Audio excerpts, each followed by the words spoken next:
Hello, everybody. I'm Dr. Andres Bacuzis from Federal University of Goiás. It's a great pleasure to mention that we are almost ready to start the third advanced school on nanomedicine. Well, are you guys?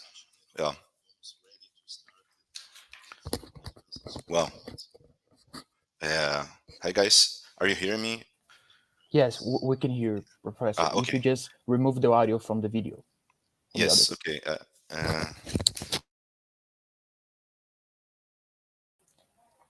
We cannot hear you.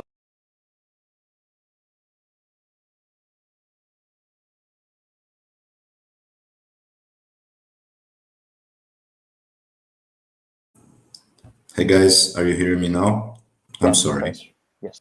Yes, well, so now I'm working properly. Sorry for that. It was a mistake. We're almost ready to start. We have already here Dr. Daniel Jaque. I'm sorry. Yes, well, so now I'm working properly. Sorry for that. It was a mistake. We're almost ready to start. We have already here Dr. Daniel Jaque. I'm sorry. Yes, well, so now I'm working properly. Sorry for that. It was a mistake. We're almost ready to start. We have already here Dr. I'm sorry. My mistake.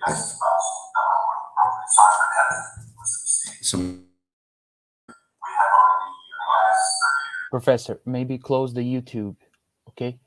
Just keep the live stream. No, it's... Professor, maybe close the YouTube, okay? I just closed. I just closed right now. No, I will get... No, I'm getting out. Just a moment. I just closed.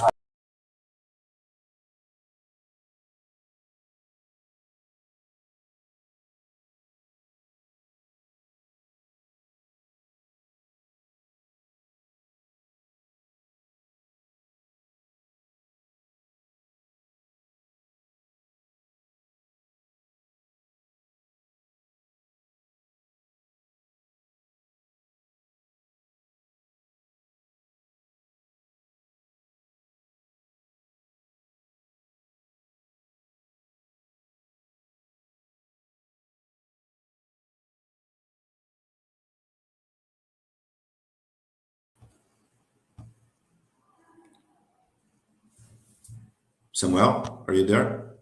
Samuel? Yes, Professor. We can hear you now. You're back. It's everything Not good. hearing you. Maybe here.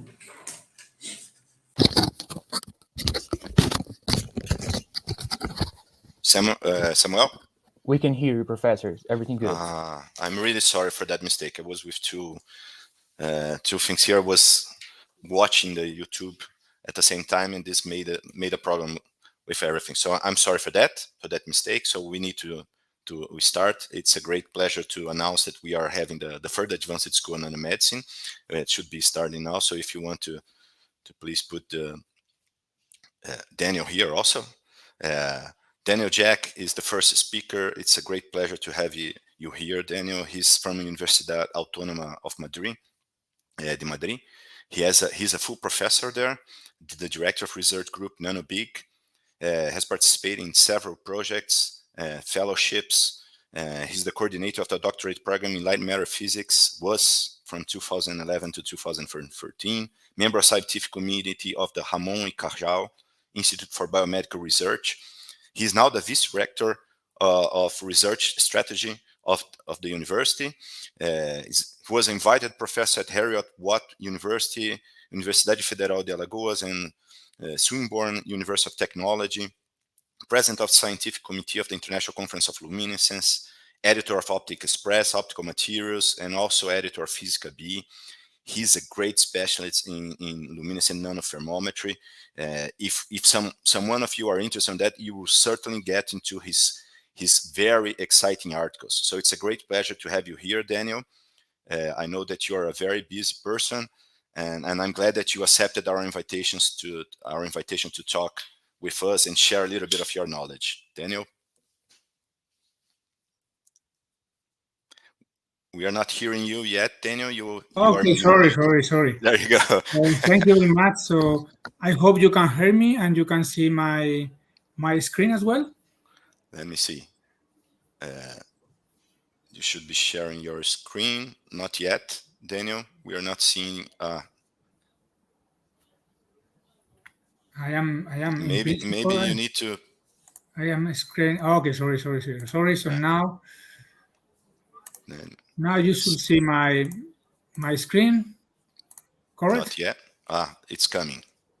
There you go. Fluorescent nanoparticles for in vivo and sensing. Okay. Yes. So thank you very much, and thank you, Andre. So for me, it's a great to be here in this third advanced school of nanomedicine. As you said, I am now acting as vice director of research in the faculty. So every time that I can speak about science, I'm super happy. So you give me the opportunity to speak and to tell the young people which is the state of the art in this exciting field of fluorescent nanoparticles for in vivo imaging and sensing. Okay, so let's try to get some fun.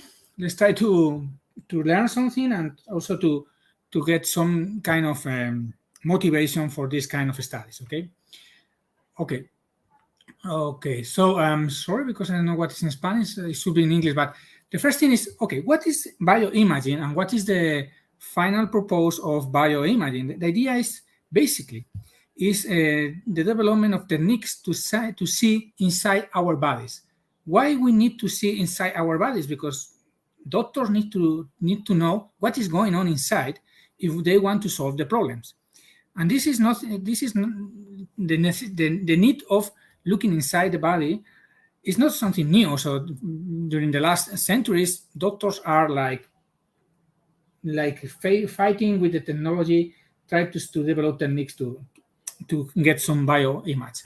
When is this history starting? This history starts in 1895 by William Conrad, who discovered the X-ray, and he discovered that the tissues are transparent to X-ray, but not the bones. So he developed this technology for the getting image or bones or high-density tissues inside the body. This is nice, and in this picture you can see the first X-ray picture in which he was playing with his wife's hands, and he was able to see the bones and also some of the iron parts or in the rings. Later on, almost 100 years old, in 1979, two physics discovered that if they apply very simple mathematical model developed in 1917 by an Indian mathematician, they discovered that they can perform or they can obtain 3D in vivo and 3D bioimage by combining different X-ray image. They developed what is now known as computer tomography, and with this kind of technology, they were able to see, or they were able to obtain 3D image from X-ray image with a much better resolution. And for example, here you can see of course you can see the 2D in the 2D X-ray image. You can see the bones and the ribs in this case. But when you go to computer tomography, that is the combination of different 2D images. They can build up 3D image with a much better resolution. In 1946, Felix Blochs, for those of you that are studying physics, you will for sure know the Blochs waves and so. So they discovered that they can use the rotation or vibration of protons in the tissues to get image from them. They developed, which is the magnetic resonance, and they got the Nobel Prize for that. Okay. Finally, in 1960, then the Dr. Pogosyan, they discovered how they can use nuclear medicine, or how they can use radio tracers to obtain high-resolution 3D image of the body. The basic principle is that you include a radio tracer inside the body, and then you localize where is the radiation coming from, so you can detect where is the radio tracer. If the radio tracer is accumulated in a tumor, you can detect, for example, in a tumor. How you can manage to get the radio tracer to be accumulated in the tumor? For example, by combining with glucose. Okay. This is I'm sorry because it should be in English, but I mean this is the title. Everything by the title is in Spanish. I don't know why. Okay. But the question is how we can. These are very nice techniques. You have X-ray, MRI, nuclear medicine, and then you can do bioimaging. And when you go to an hospital, for sure they will apply one of these techniques.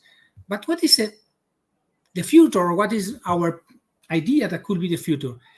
Okay, we don't want to use X-ray because X-ray is ionizing radiation. We don't want to use nuclear medicine because radioactivity is also not good for tissues.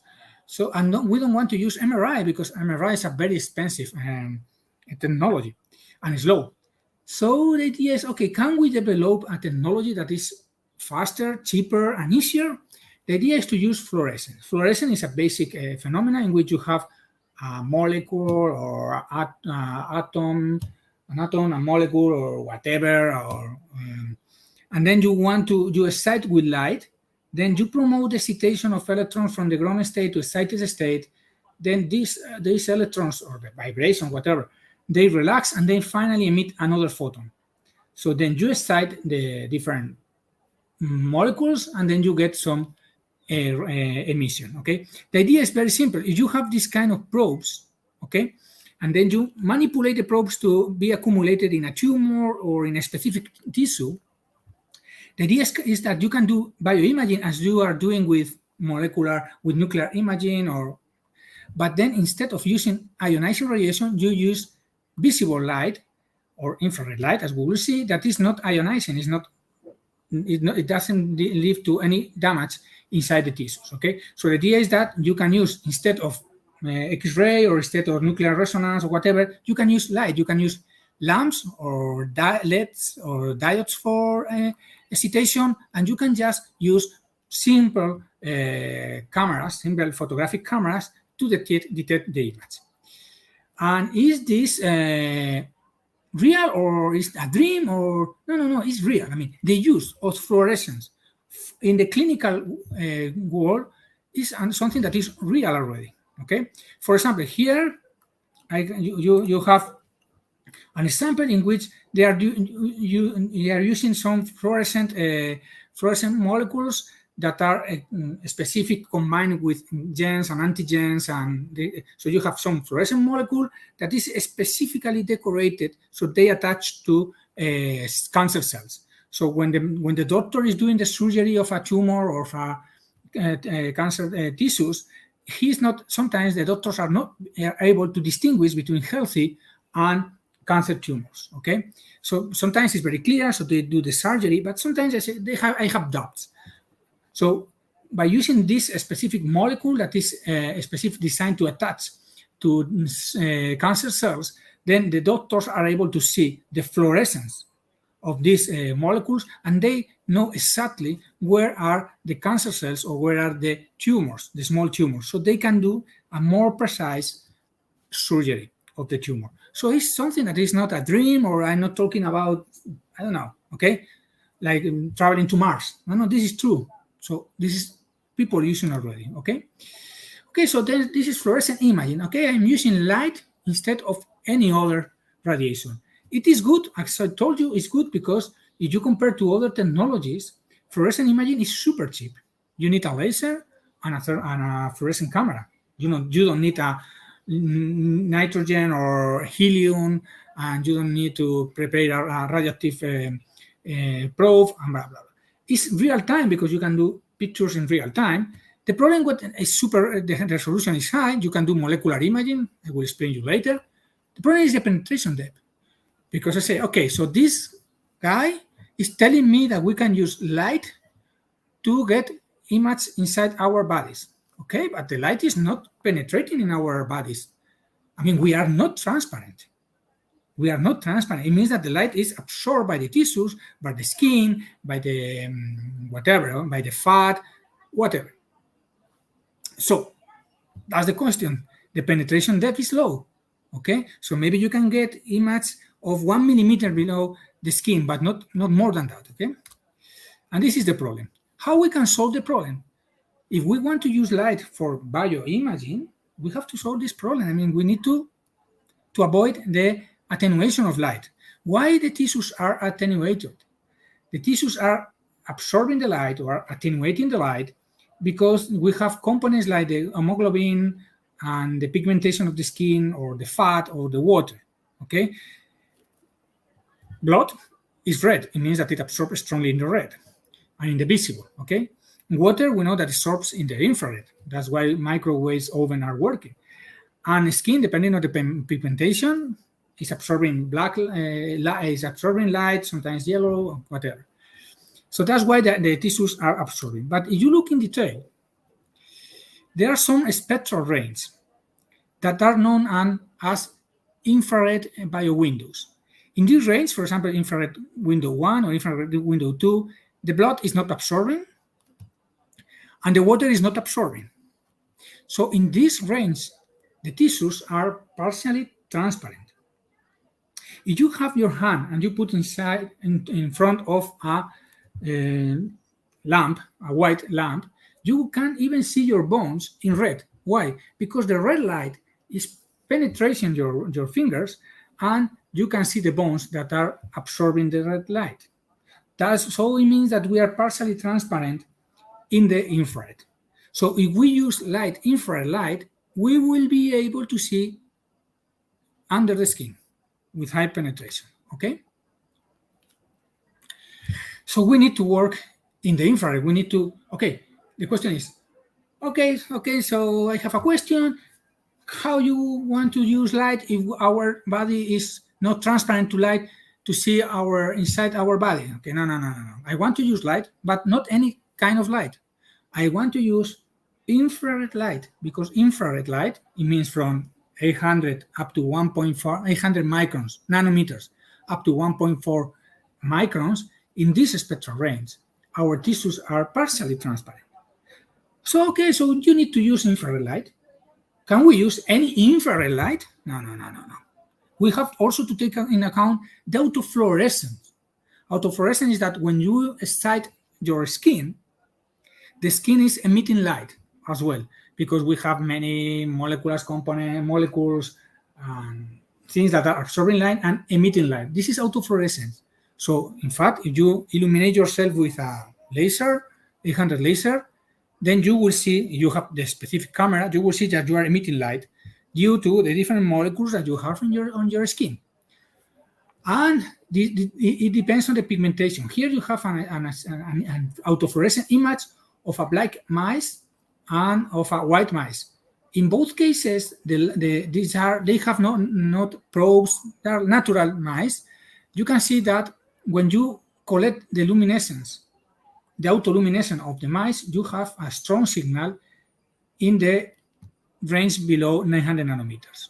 So they are emitting light. So this is a problem because if I want to see inside, but the tissues are emitting light, I will not see anything because this light emitting by tissues will be strong and then will create a background that I cannot distinguish, okay? So the question is that if you work here, I mean, because here is with wavelengths above 1.1 microns, the autofluorescence is almost zero. So here you have a spectra of autofluorescence, and you can see that above 1.1 nanometers, our skin is not emitting light. So can I look inside? Yes, you need to work in the infrared because the skin and the tissues are transparent. And also, you need to work above 1.1 nanometers, okay? So we need to work in the infrared. Is light? Yeah, it's light, but we cannot see our eyes is in the infrared. So this is a problem because it means that we cannot work with the cameras from the mobile to make an in vivo image of the heart, no? Because the camera for a phone is working in the visible, and the visible is not a penetration. So we need to develop a new technology, okay? If we want to use fluorescent nanoparticles to look inside our bodies, okay? We need to work there, okay? The question is that also we have the problem of heat generation, because water that we have water in our body is absorbing light and transforming the light into heat. Okay, so we need to avoid that because we can illuminate the animal or illuminate our tissues and we can heat ourselves, and we don't want that. So for that we need to illuminate at 800 nanometers, for example, because we know that if we illuminate at this specific wavelength, water is not absorbing and we are not going to produce heat. Okay. It seems to be that it's very critical, the wavelength that we use for illumination of our body. Okay. It should be infrared to penetrate. It should be not absorbed by water to avoid heating, but also it needs to be at a specific wavelengths that are not creating damage. Okay, because when you illuminate a cell, or in particular a cell, we can say always, okay, light is not harmful, it's not ionizing radiation. That's true. It's not as dangerous as using X-ray. But every time that you illuminate a cell, it's dangerous because inside the cell you stimulate some chemical reactions that can kill the cell. Okay. In this graph, I saw the cell damage as a function of wavelength. And you can see that is something complex. And nobody understands why when you illuminate a cell around 800, there is no damage. And when you illuminate a cell around 825, 830 nanometers, there is a strong damage in the cell. Why is that? I don't know, because it's super difficult to know what is going on inside the cell. But if we want to develop or to perform bioimaging with fluorescence, we have to take into account that. And in particular, we need to work around 800 nanometers to avoid damage. Okay? Okay, sorry. So we need to work around 800, okay? So this is what we want to this is at the preclinical level what we are looking for. We want to develop a system for in vivo image in which we use for excitation a laser diode around 800. These laser diodes are super cheap. You can find in any shop, okay? Then we want to illuminate our animal in this case, and we want to collect the fluorescence of the animal with an infrared detector. And this is the basic principle. You can compare this setup with a very complicated setup that you need for instance, MRI, or for instance, for computer tomography, or for nuclear imaging, okay, for nuclear imaging, for nuclear medicine. So this is what we need. If we want to develop an alternative to the conventional methods for bioimaging, we can do that. But of course, we need some probes, okay?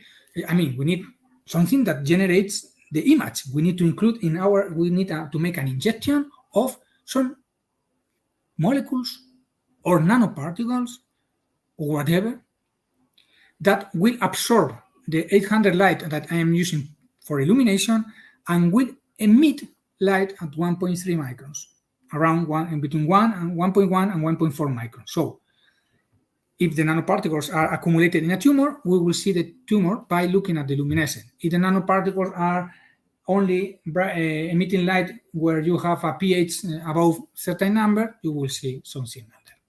And there are different nanoparticles that can do that. Okay, some are rare doped nanoparticles, carbon nanotubes, and silver carbogenide nanocrystals. Okay, let's show you first the first example of these proofs. These proofs are the first sample is rare doped nanoparticles. You know that rare ions are these ions here in this file of the periodic table. They have a very specific properties, electronic properties, you know, and also fluorescent properties. Most of these ions here in the periodic table, they can be excited with infrared light, and they will emit infrared light. Okay, so they can be used as a probes for fluorescent image. The question is that you cannot incorporate these ions alone in the or by individually in the bloodstream. You need to incorporate them in a nanoparticle and then inject the nanoparticle in the bloodstream or do an administration of this nanoparticle. This is a general drawing of this kind of nanoparticle. You have a crystal nanoparticle, a crystalline nanoparticle. Nanoparticle, what is a nanoparticle? A nanoparticle is a particle with a size or a diameter below 100 nanometers. And for this particular diameter, the nanoparticle can, in general, travel in your body in the bloodstream and can avoid accumulation in the liver, and sometimes can avoid accumulation in the spleen or in the kidneys. So they can travel in your body and they can accumulate in tumors or whatever. Okay, this is a typical picture of the nanoparticles. The scale bar here is 50 nanometers, and each nanoparticle each ion has its own energy levels depending on the electronic configuration. So when you have a nanocrystal doped with these lanthanide ions, depending on the lanthanide ions you have, they present different emissions. Okay, if you look here between 1.1 and 1.4, there are different nanoparticles, different ions, that can generate light in the infrared. That is what we need for bioimaging. This is a typical example for here, in which you have neodymium-doped nanoparticles. We inject to the animal. This will be accumulated in the liver and in the spleen. And if you illuminate the animal with infrared light, you will see that only on those organs in which you have accumulation of nanoparticles, you have a strong signal. Okay. Look that there are signals also from other parts of the body of the animal that are due to autofluorescence. So if you use for imaging only this emission of the nanoparticles at 1.3 microns, here there is not autofluorescence. So if you, instead of taking all the wavelengths, all the emissions for the imaging, you only use this emission for imaging, you will see that you have a super high resolution image with not autofluorescence from the other tissues. So we can use these nanoparticles to avoid autofluorescence contributions. Okay. As I told you, they are these nanoparticles can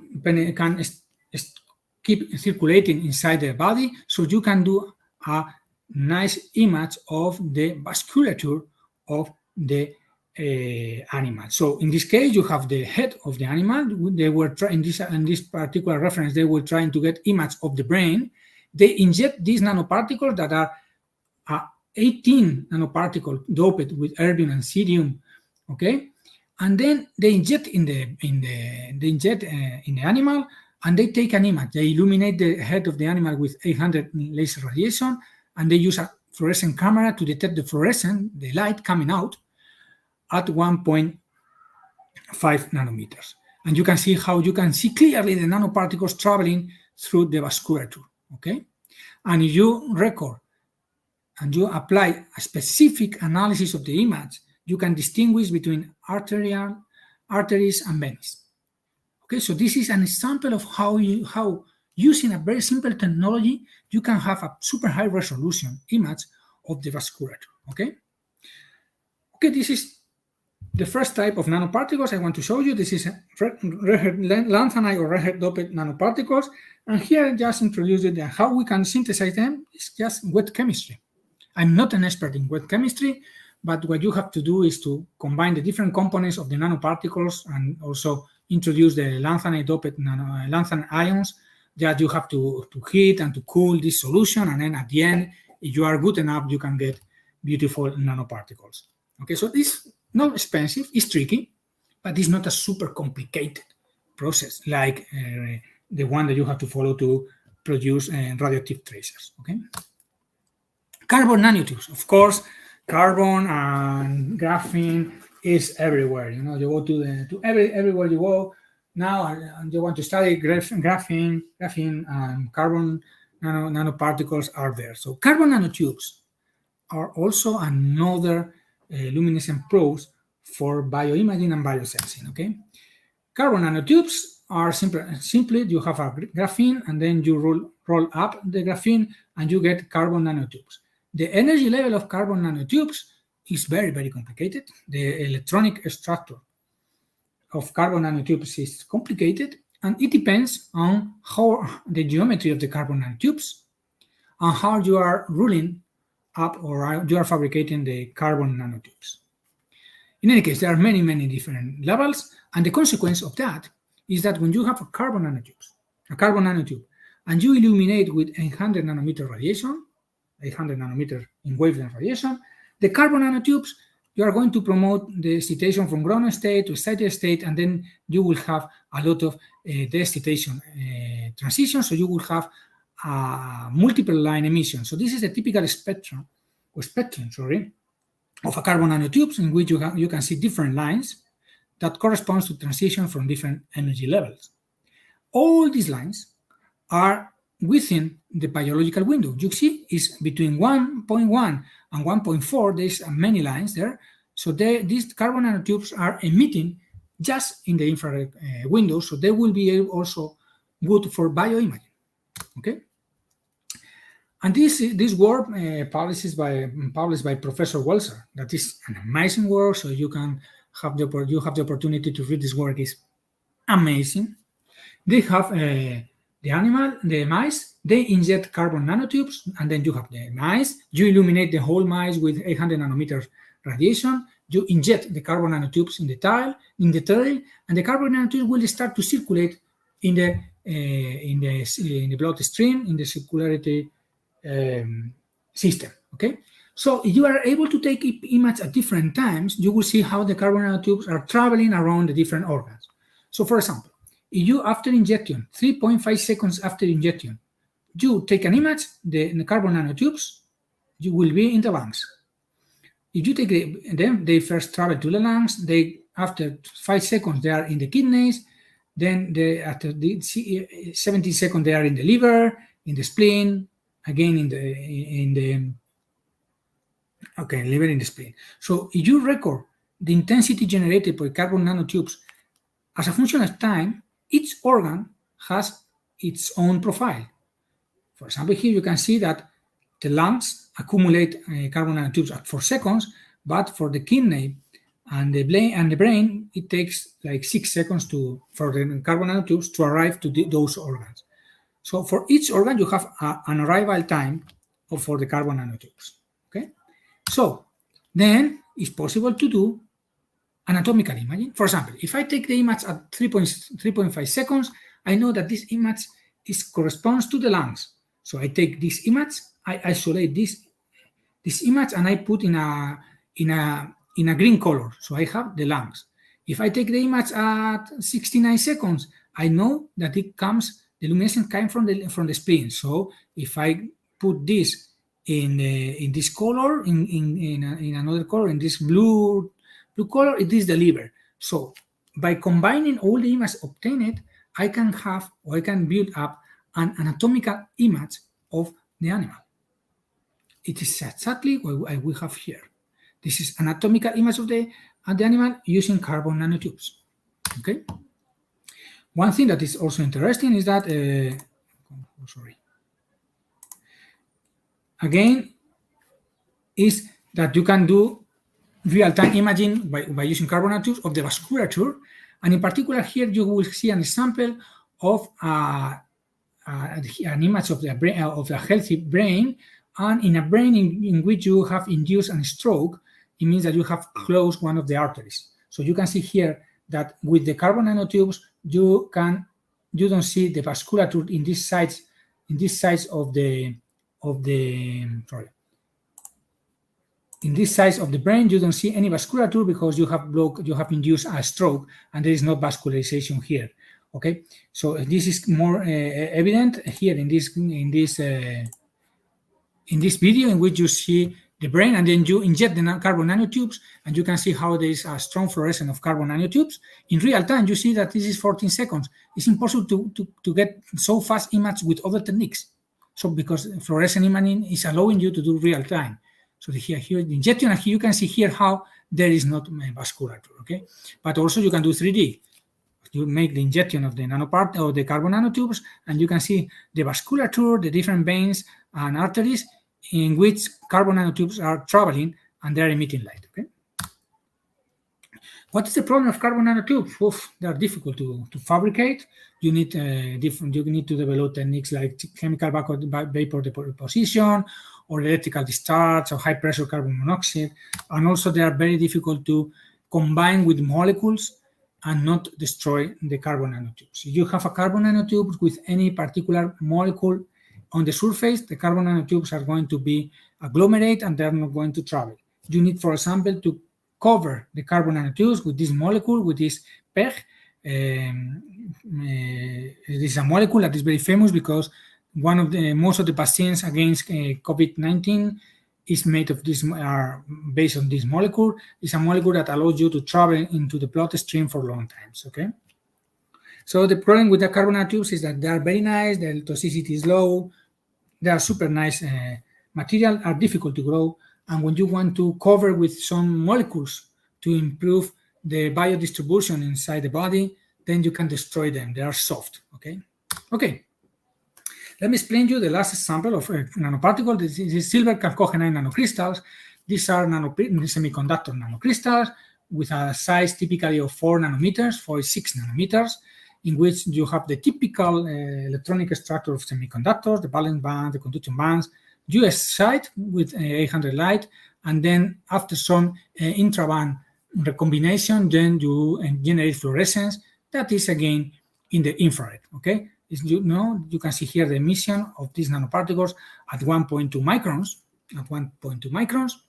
just in the middle of the second biological window. These nanoparticles, you have here an optical picture, sorry. Here you have an optical picture in which you can see that they are like a very stable and very transparent solution. When you illuminate with laser 800, you collect the illumination, they are super bright. And there is also very nice, in principle, they are very nice optical probes. How good are they? Look at this video. I think you will realize that they're very good. This is a video of a mouse in which we inject the silver sulfide nanoparticles. These silver sulfide nanoparticles, they have a very long circulation times. So if you illuminate the animal with 800 and collect the luminescence with an infrared camera, you will see this is the heart that is beating, and then you will see all the vasculature of the animal. You have here different arteries. Here you can see the femoral artery, you can see the carotids, you can see the different arteries to the limbs and to the upper limbs. This is the liver, the vasculature of the liver and the liver because they are accumulated. But look at this, the resolution of this image is amazing, first. The second, it looks like the animal is transparent. It's transparent or partially transparent because we are working in the infrared and then the animal is transparent, okay?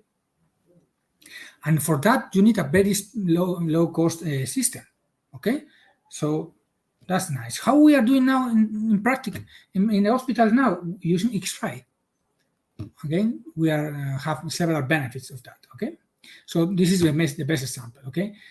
What we can do, okay, if we have the nanoparticles, if we have our nanoparticles, and we cover them with this specific molecule, which is anti-angiotensin molecule, with some molecule, they will attach to specific tissues. In particular, when you have an infarct, you have a heart attack, the cells in the myocardium, they overexpress, which is AT1. They overexpress AT1. So if we fabricate these silver sulfide nanoparticles, decorated with anti-angiotensin, they will attach to this overexpression, and they will attach to the damaged tissues or the myocardium. Okay, so this is the sample. Here we have a healthy mouse. We inject our nanoparticles, and we can see that the nanoparticles are accumulated. Okay, no, this is no control. We inject nanoparticles without this specific decoration. Then the nanoparticles, this is an animal with a heart attack, okay? We induce a heart attack in the animal, and the nanoparticles are accumulated in the liver and the spleen. They don't see the heart attack. What happens if we inject these 81 functionalized nanoparticles with this specific coating? They are attached to the damaged tissue in the myocardium, and you will see that this is the signal generated from the heart and from the liver. 10 minutes after the infarct or after the injection, we can see clearly that the nanoparticles are accumulated in the damaged heart. So we are able to detect the consequence of an infarct only 10 minutes after the infarct. Okay? So we can do not only imaging, but sensing. We are sensing where is the damage. Okay? This is another option, and we can use these nanoparticles also for detecting the tumors, but not by attaching the nanoparticles to the tumor, but by localizing the vasculature that is created in the surroundings of the tumor. When you have a tumor is developing very fast, and the tumor needs some new veins and arteries to grow. So if we are able to detect the creation of new arteries and new vasculature, we will be able to detect where is the tumor. And this is an example. We have the animal, we inject our silver sulfide nanoparticles, they will start to travel in the different arteries and veins and all the circulatory system, and then you can see how you can detect the tumor because there is a clear new vessels. Okay, so okay, here is something strange, there are new vessels. Okay, there is a tumor, and you can see the tumor in advance. Okay, not only external tumor, but also internal tumors. This is one approach. The other approach is to do sensing, chemical sensing with these nanoparticles. This is what we call photoactivated nanoparticles. Is that you have, for example, silver sulfide nanoparticles, and we know that they emit lights, coupled to a silver core or silver nanoparticle. The silver is a metallic nanoparticle, and when they are in contact with the silver sulfide nanoparticles, these nanoparticles are not emitting. The silver is I cannot explain here, but the silver is quenching the illumination of the nanoparticle. The nanoparticle by itself is emitting light. If you put silver in the surface, there is not more emission. Okay, there is not more emission. Okay. What happens if those nanoparticles are in an environment rich in H2O2? Then the H2O2 there will dissolve the silver core, and then the nanoparticle will be free from silver, and then will start to emit light. So you have these nanoparticles, and you put these nanoparticles in an environment rich of H2O2, then the nanoparticles becomes bright. And in which scenario we have a high level of H2O2? For example, in liver injury, or in a tumor environment. These two are rich in this H2O2. So when you inject these nanoparticles in an animal with liver injury or a tumor, you will have signal only where there is liver injury or tumor, because the nanoparticles could be around in the vasculature, in the brain, but if you have not H2O2, they will not emit light. And this is an example of how you can detect a tumor by using these nanoparticles. So you have the animal with the tumor, you inject these nanoparticles, and then the nanoparticles accumulate in the whole animal, but only the nanoparticles accumulated in the liver will be in contact with H2O2, and they will become from not emitting light to emitting light. Okay, so this is a way of doing sensing. We are doing chemical sensing. Okay, but not only that. For example, you can detect the presence of other by looking at a very similar process in which you have the nanoparticles with some quencher here that is only activated when you have peroxynitride, and then the nanoparticles becomes bright. It's the same. You have a nanoparticle that cannot emit light, but when the nanoparticle is in contact with peroxynitride, something changes in the environment. I don't want to get into details, and the particle becomes bright. It starts to emit light. So, for example, when you have a traumatic brain injury, you have injury in the brain by the shock or by an accident, then there is an overexpression or overproduction of peroxynitrite. So if you inject these nanoparticles in the animal, only the nanoparticles that are in contact with the traumatic brain injury will emit light. So you are doing not imaging, but sensing. You are sensing where is the damage. Where is the damage? Because only the nanoparticles in this environment, they will produce light. Okay, I don't know, Andres, the organizer, which is because I know that I start late. So how much I have of talk? How much more time? Maybe 5 minutes. 5 minutes and then for question, okay? Yes. Okay, so I will just try to close my talk. Okay, and there is something very interesting from these nanoparticles, is that they can be also for us nanothermometers. They can detect temperature, because this is a typical emission of nanoparticles, of these nanoparticles, silver sulfide nanoparticles, and this is the emission you obtain at 22 degrees, and this is at 44. When you change only 20 degrees, that is nothing, the emission changes a lot.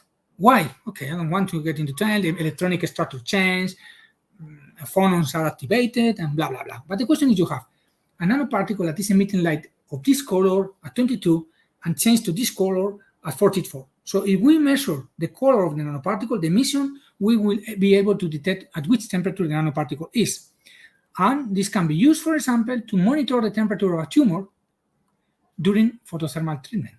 You know that you have a tumor and you can kill the tumor by heat, but you need to apply heat in a controlled way. You don't want to roast the animal. You want just to hit the tumor a little bit, some degrees. So you need to control the temperature. And for that, you can use these particular nanoparticles, okay?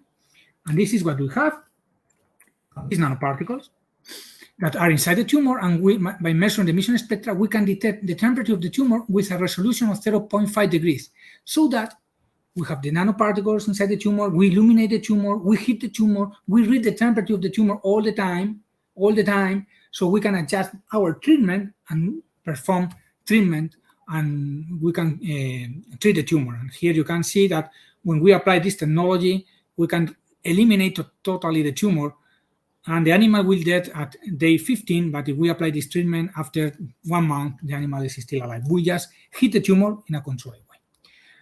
But we can not only in tumors, let me just go fast. We can do also, sorry, I will skip this, sorry about that. We can do that in brain. So we can incorporate the nanoparticles in the brain and measure the emission spectrum. And we can detect at which temperature is the brain. And that is super easy by fluorescent nanoparticles. We have the silver sulfide nanoparticles in the brain, they are injected in the brain, and you can see a fluorescent image of the nanoparticles inside the brain. And this is because even the skull, skin, and the brain tissues are partially transparent. We can collect the illumination from the nanoparticles inside the brain. And we can monitor the brain activity, because if the brain activity is very high, the temperature of the brain is high. You are using energy all the time. If the brain activity is low, the temperature of the brain is going to be decreased. So what we did is we have an animal with our nanoparticles in the brain in normal state. We induce coma by drug administration, perentobarbital injection, and we decrease the thermal activity of the brain until coma. If we measure the temperature with our nanoparticle, we can see that in normal state, we have, okay, this is delta T, so we have 37 degrees. When we perform the injection, the temperature of the brain starts to decrease until it reaches coma, and it goes constant again.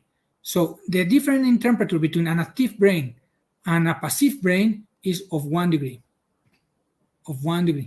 So we can, if we develop nanothermometers with a good resolution, we can use them to monitor brain activity. And this opens a new research line towards treatment of different diseases like Parkinson, Alzheimer, or any other related to brain. So this is how we can fabricate silver sulfide. Again, it's easy chemistry. And then I want to finish that giving thanks to all the group working on this, and all the funding agencies of this. So sorry if I was longer than expected. Okay, so I hope you enjoyed it. What is the take message home? I mean, the take message is that if you use fluorescent nanoparticles, you can develop a new technology that is bioimaging with a cheapest and simplest technology that maybe in the future will be substitute the other ones. Okay, so thank you very much. Thank you, Daniel, for this exciting talk. It was really fantastic. The work that you guys are doing there in Spain, it's just amazing. I really love it. And guys, we are ready for questions. So people from YouTube. So can you see there, Daniel, Dilip Kumar, in vivo image, can we also visualize the tumor cells in molecular ways inside? What has changed, have been done? So I understand the question is, I understand that the question is that how we can do which is the challenge in doing molecular imaging in vivo, right? This is the challenge. The question. The question is that in vivo, molecular imaging is difficult because every time that you inject your nanoparticle, they will be covered by protein. The protein corona is formed. So you have the nanoparticle, you functionalize with bodies or antibodies that are specifically designed to attach to the cancer cells. Okay, that in vitro works fantastically. You have your cancer cells, you have your disc with your culture medium, you put the nanoparticles, administer the nanoparticles, and they will be attached to the cancer cells because they are functionalized for that. But in vivo, the fact is that you have the nanoparticles. As soon as you put in the bloodstream, it's going to be covered by proteins. And sometimes it doesn't matter which is the functionalization you do on the nanoparticles because it will be covered by the proteins. So this is something that we have to avoid.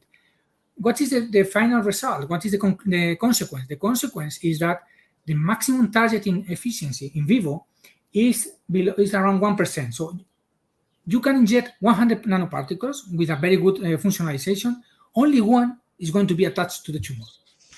So this is the current state of the art.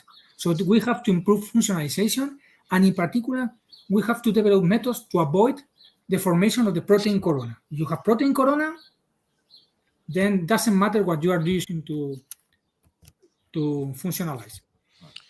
By the way, Daniel, you told about the intratumor delivery efficiency, the maximum that people had been observed, right? Around 1% before. I cannot hear you very well. No, you're not hearing me well? Samuel, can you help us? Are you hearing better? It's like... Yeah, are you hearing better, Daniel? We can hear you, Professor Andres. Maybe, Professor Daniel, if you use a headset, a headphone, maybe it will help. It's like, okay, no, I have no hearing. Okay. Yeah, are you hearing? Well, anyway, we can go to the next question. Samuel, there are other questions. Yes, Aline, doubt, why don't you use the therapeutic window for this kind of treatment? Is this because of penetration? I'm not sure when she asked that. Why don't you use the therapeutic window for this kind of treatment? Which Aline, therapeutic window? Yeah, he was. I'm not sure at the moment, right? They put the questions in a certain moment of the talk. We need to understand, Aline, if you could help us and send another question here in the chat. It takes a while, so it takes like 3 seconds. About ROS. Is the generation without any drug, photosensitizing? Yeah, the question is about the reactive oxygen species. If you generate with any drug, yeah, of course. The question is efficiency. Okay, you can generate this reactive species, reactive oxygen, only with light. Also with infrared light. I mean, you can just use 930 or 830 nanometers that is known to generate reactive species, and you can use this light by itself for treatment. That's for sure. The question is that if you don't use any kind of nanoparticles, any kind of help, the efficiency of that process is going to be very, very low. So the question is that sometimes you introduce new nanoparticles to increase the efficiency of the process. Without nanoparticles, it's also there, but the efficiency is very low. It happens the same with photothermal treatments. You can use light to hit the tumor, but if you don't put or you don't include nanoparticles inside the tumor, the efficiency is going to be low. So you need something to increase the efficiency. Okay, Dilip again. Is nanoparticles have affinity only towards tumor cells in vivo, and why not to others tissue? And how this work will be much appreciated if clear this. No. That's what I was telling you. I mean, depending on the cancer cell, different cancer cells, they overexpress different compounds on the surface. It depends on the tumor. Okay, some tumors overexpress this molecule, some of the tumors overexpress this other molecule, and what you have to fabricate is nanoparticles with something on the surface that attach to this specific overexpression. Okay, but it's not one-to-one. I mean, I can fabricate this nanoparticle to attach to these specific cancer cells, but some other cells will overexpress the same even if they are healthy, maybe not in the same level. So at the end, what you have is that this nanoparticle will attach more to cancer cells, but they will be attached also to other cells. This is why I told you that the maximum targeting efficiency is 1% up to now. It means that only 1% of the nanoparticles are specifically accumulated at the tumor. And this is one of the problems, that you will have nanoparticles in the tumor, you will have nanoparticles in the lungs, you will have nanoparticles in the liver. That's why my last part of the talk is important, is photoactivated imaging. So it doesn't matter where are the nanoparticles. If I manage to fabricate the nanoparticles that will emit light only the tumor, they will be the only ones generating signal. So, okay, I inject my nanoparticles, I do the functionalization, and the nanoparticles will go to the tumor, but will go to the liver and to the spleen and blah, blah, blah, more to the tumor. If all the nanoparticles are emitting light, you have a mess. You have an image with the tumor hair, the lungs, so you don't know where is the tumor. But if you manage to design the nanoparticles so that only those in the tumor are emitting light because the tumor is rich in H2O2 or whatever, then you will have signal only from the tumor. So you can use the tumor environment to produce the light, or to activate or to switch on the nanoparticles. About rare earth doped nanoparticles, which one you consider the best for bioimaging? Is there any available for purchasing? I think Sigma Aldrich is already providing lanthanide doped nanoparticles. There are some companies already that are providing nanoparticles. About nanoparticles, I think for me the best ones are neodymium doped, neodymium and ytterbium doped, because they emit in the infrared at 1.3 and 1.06. They are quite good. And one thing that have to be clear is that rare doped nanoparticles are super nice because they are stable, more or less cheap, and blah, blah, blah. The question is that they are not very bright. The absorption is low. So I think that the best choice is neodymium ytterbium. But if you are starting in the world of bioimaging and you want to test if your system is working and things like that, I will start with silver or semiconductor nanocrystals emitting in the infrared.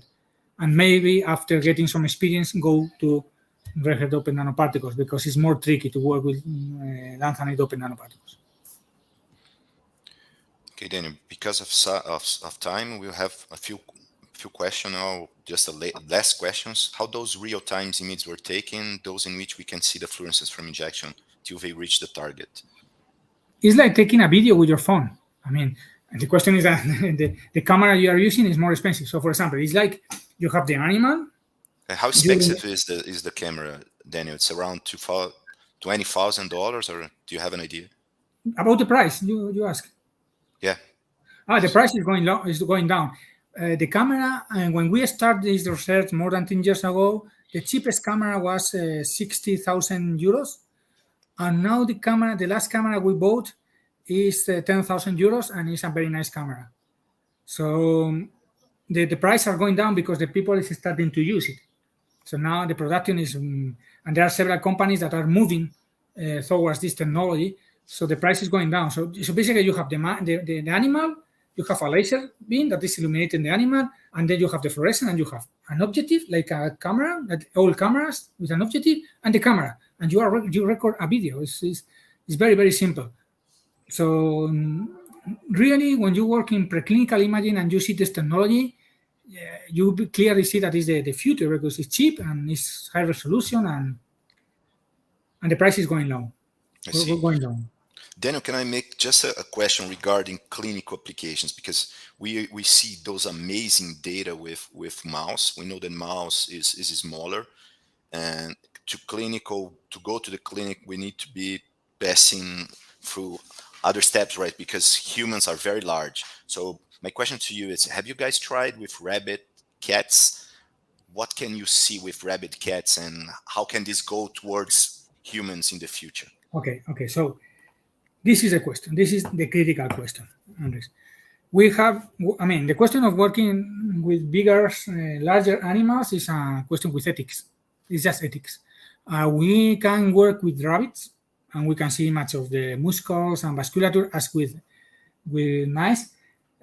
With cats, we need this is another world. Asking for ethic permission to work with cats is. But you think It's that not is work. possible? It would work.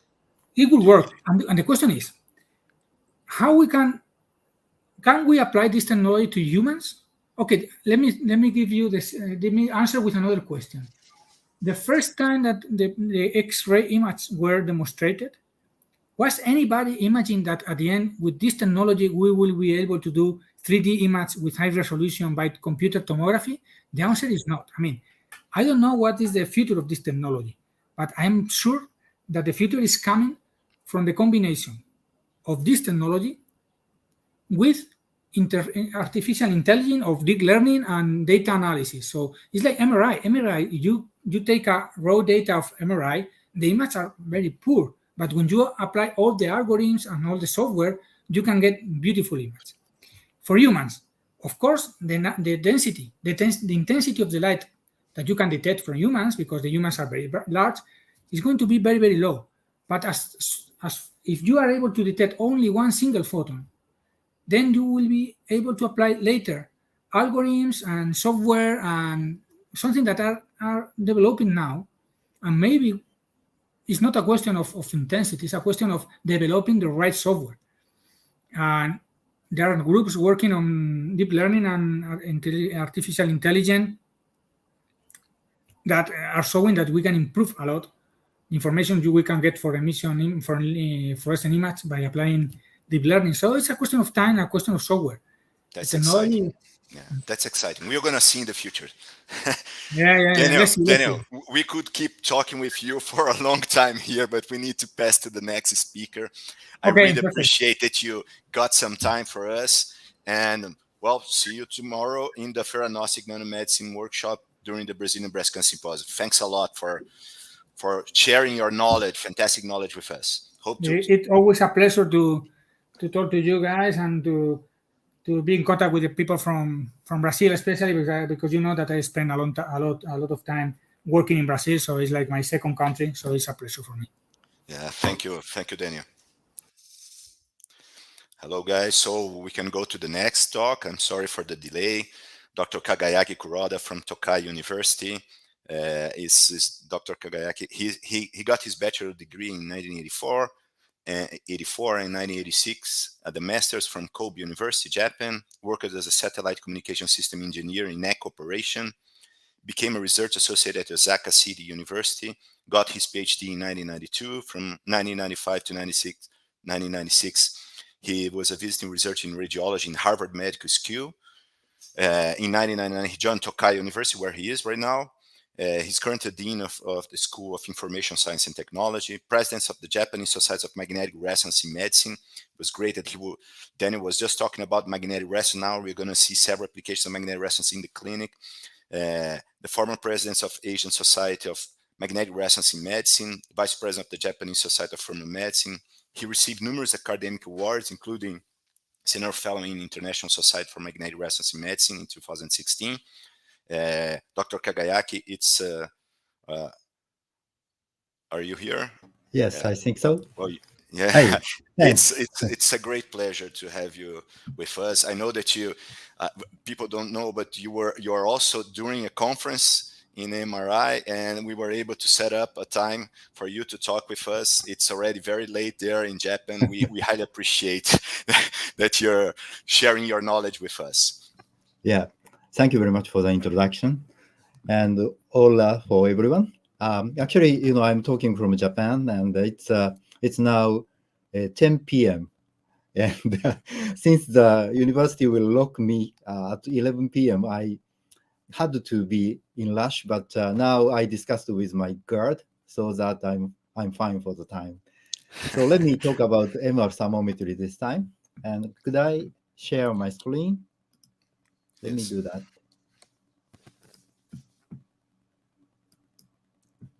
Sorry for the delay, Dr. No, Kuroda. it's okay.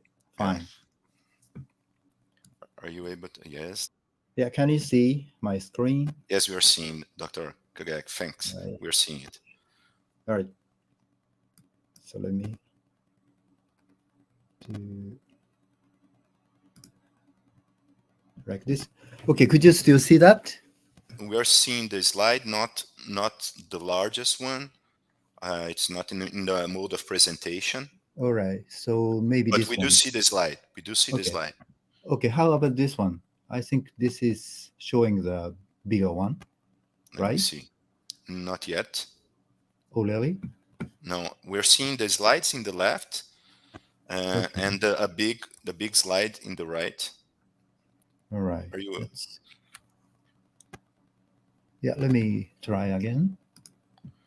Then maybe mirroring will be better. So I just want to use the normal presenting mode. Yeah, there you go. Yep. So how about this one? Let me see. Not yet. But I think that we are able to see. It's still the same. Can you pass a slide just for us to see if you're passing the slides? Yeah, let me. I think this should be. Let me see. Maybe the presentation is in the left there. I'm not sure. Where? You can. Oops. Yeah. No. It's not in the. Yeah. I'm doing some different way. How about this one? Are you in another screen? Maybe because we are just seeing the first screen. We are seeing the word "hola." It's okay. Actually, I'm using the dual screen, but let me do that again in a different way. Yeah.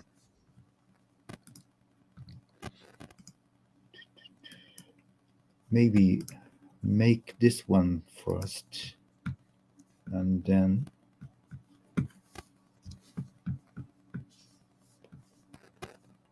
share the screen, and then there we go. We're seeing the slide. Some slides in the left. Can you pass the slide just for us to see if we see the second one? all right. Yeah. How about this one? Yeah, we're not seeing when you're passing the slides. Oh, why? Maybe. Okay. Maybe you should share. Now we see. Now we see. We're not seeing it. It's larger, but I think that we are able to see, right, Samuel? We are able to see, right? Yeah, but Yes, I have some, video and some animation. So you need the presentation. Yeah. So let me check the other way. So when you share the screen here, you might not be able to see me anymore. I'm not sure if you're seeing me, but yeah, the other persons would see you well. Okay, that's interesting. Try to put in the presentation mode. Yeah. There you go. Should How appear about this? now.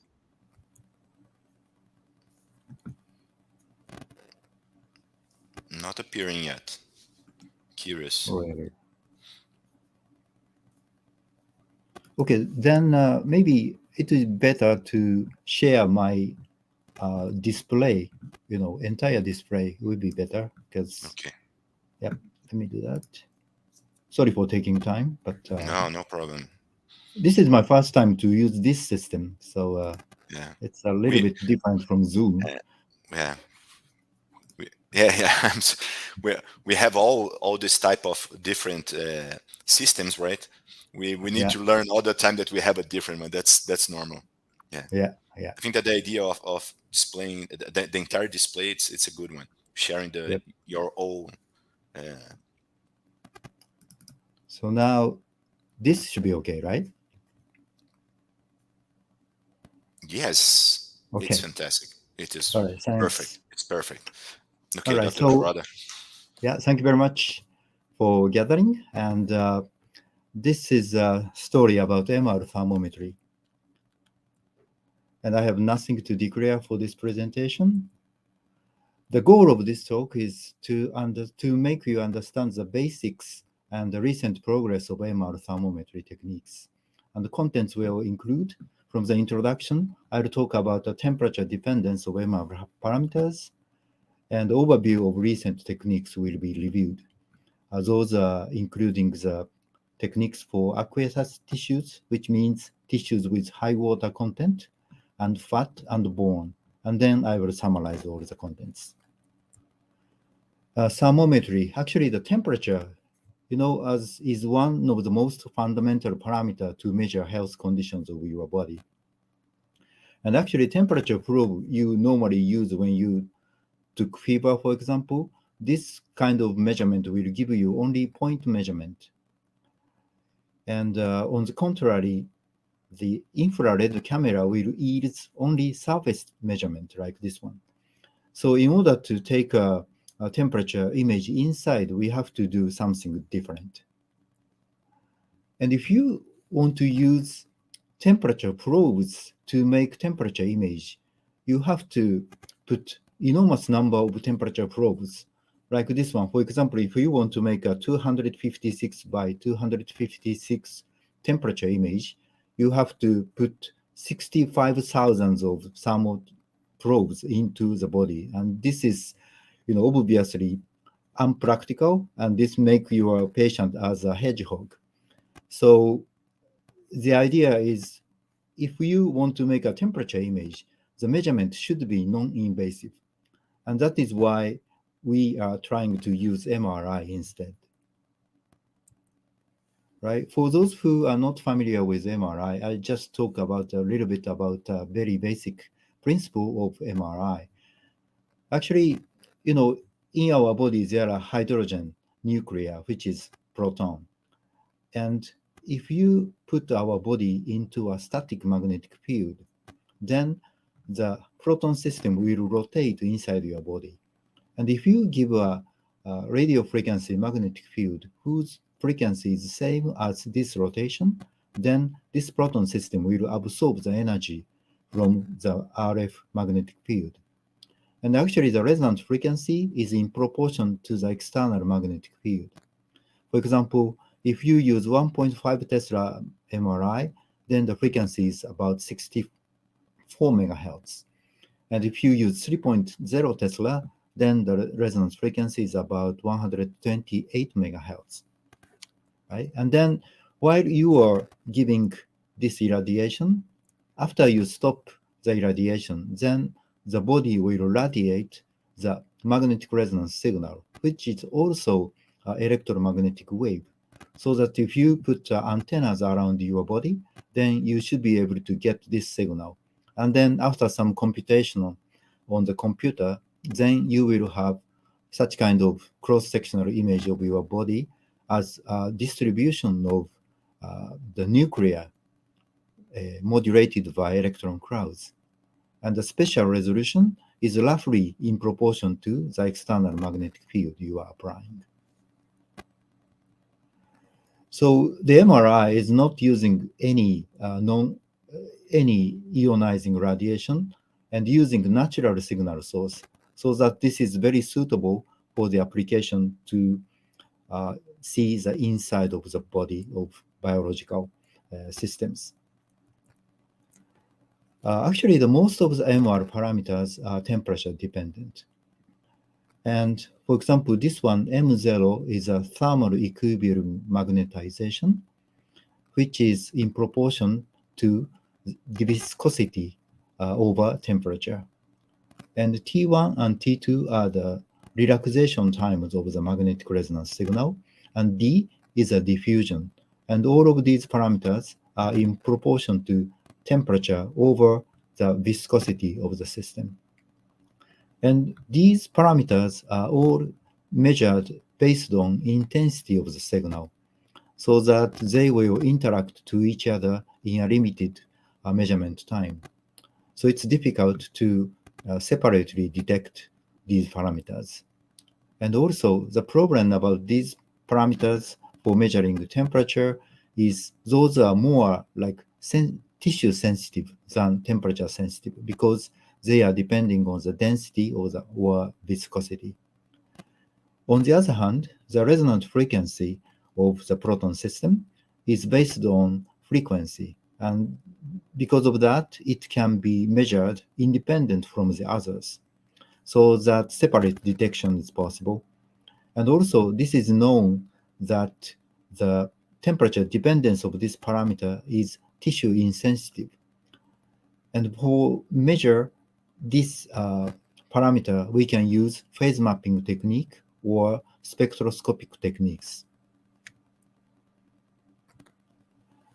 And actually, this kind of non-invasive thermometry has lots of applications. And those can be categorized into 3 groups. The first one is a treatment monitoring, like hypothermia. And in this case, the spatial temporal temperature change will be measured.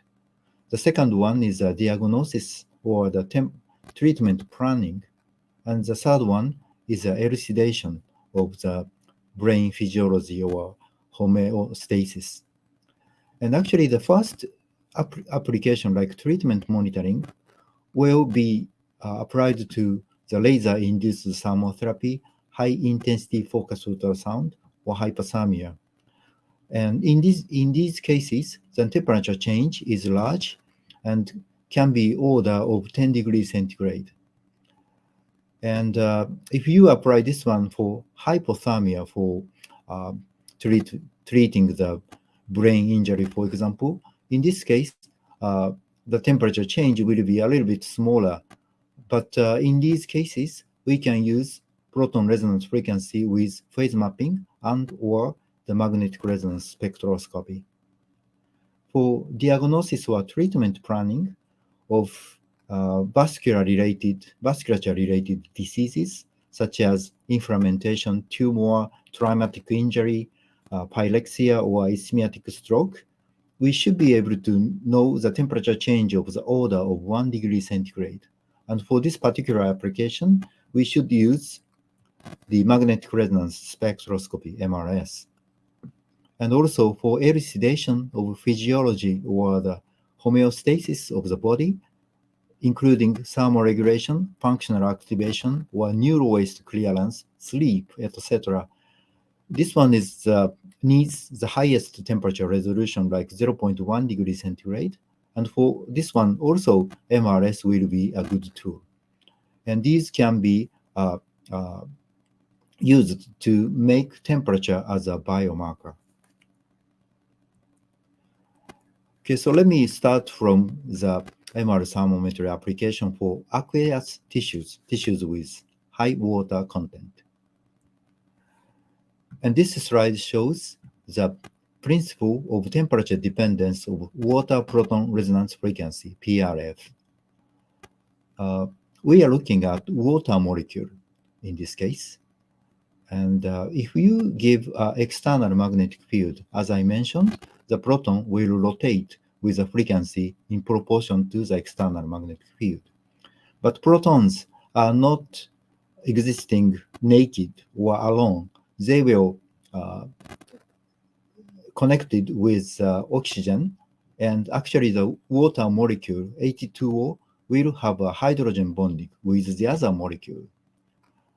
In this case, the hydrogen will be attracted by the oxygen of other water molecule. And since hydrogen bonding with an electrical force, the electron motion inside this electron cloud surrounding the hydrogen will be restricted because of the strong electrical force. And in that case, when you apply the external magnetic field, the shielding effect by the induced current inside this electron cloud will be weak, so that at a relatively lower temperature, the frequency becomes higher because of the shielding effect is small. And then if temperature rises, then the water molecule motion will be intensified. And in that case, the hydrogen bonding will be less stronger. And then because of this electrical force becomes weaker, then the electron inside this electron cloud can move more. That means more shielding effect will be induced by the electric current inside this electron cloud.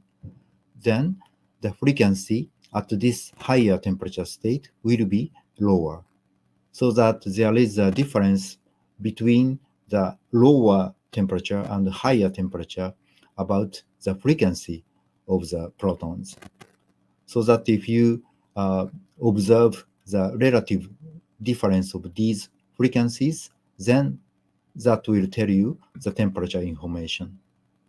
And actually, for the most of tissue water, it is known that the temperature coefficient is about minus 0.01 ppm per degree Celsius.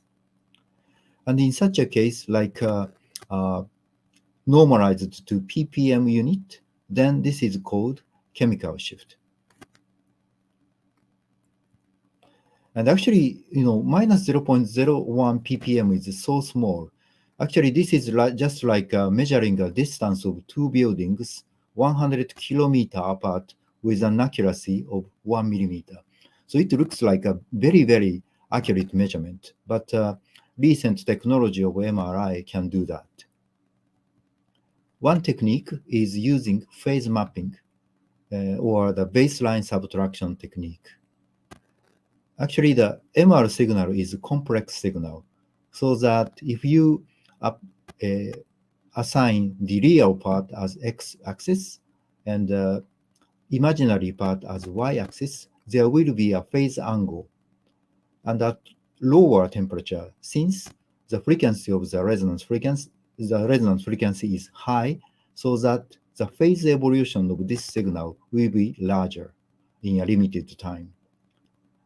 And temperature rises. When temperature rises, since the frequency becomes lower, so that the evolution of the phase becomes smaller. So that if you take a difference of these two phases, then that will also tell you the temperature difference. And in this case, the time for phase evolution is called echo time. And when you take echo time nearly equal to T2 star, which is one of the relaxation time, then the temperature sensitivity and signal to noise ratio will be compromised. And to take the phase difference of the two complex signals, you can just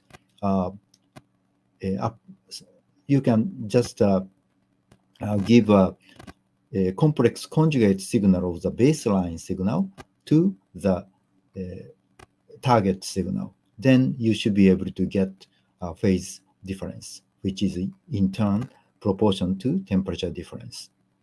And this method is very quick, and you can use in most of the scanners because this is using only a standard sequences. This is actually a clinical case from brain surgery using laser. And as you can see here, after applying the laser irradiation from 1 minute to 6 minutes, then you see the temperature elevation very clearly with a quantitative manner. And in this case, at 6 minutes, the temperature elevation was about 30 degrees from the normal temperature. And actually, this busy slide is showing the variation of the temperature coefficient measured by various groups, including ours. And so that the temperature coefficient can be deviate from minus 0.008 to minus 0.01, 04, sorry, 04. So that there are some difference among the experiments and how that will affect to the clinical application. For example, if you use the temperature coefficient of minus 0.01 ppm, then the temperature elevation at this case looked like 80 degrees Celsius. And this is from the real patient data. And if you use some smaller absolute value of temperature coefficient, like minus 0.007, then the temperature elevation looked like 120 degrees. So the highest temperature is obviously different, of course, if you use different temperature coefficients. However, if you look at the contour plot, in this case, I'm showing the contour plot larger than 20 degrees centigrade of temperature increase, then you can see the difference of the two temperature coefficients. Actually, this internal one is the case using minus 0.01 ppm per degree centigrade. And this outer one is when you use minus 0.007. And if you compare these two differences, the distance is actually 1 to 2 millimeter in this clinical case. So that although the difference of temperature coefficient is changing the highest temperature, but the contour plot change difference is small. However, of course, you have to be careful if the tissue region is critical. And actually, in the recent FDA warning, there is a risk of tissue overheating due to inaccurate MR thermometry. So we have to be careful about this kind of phenomena.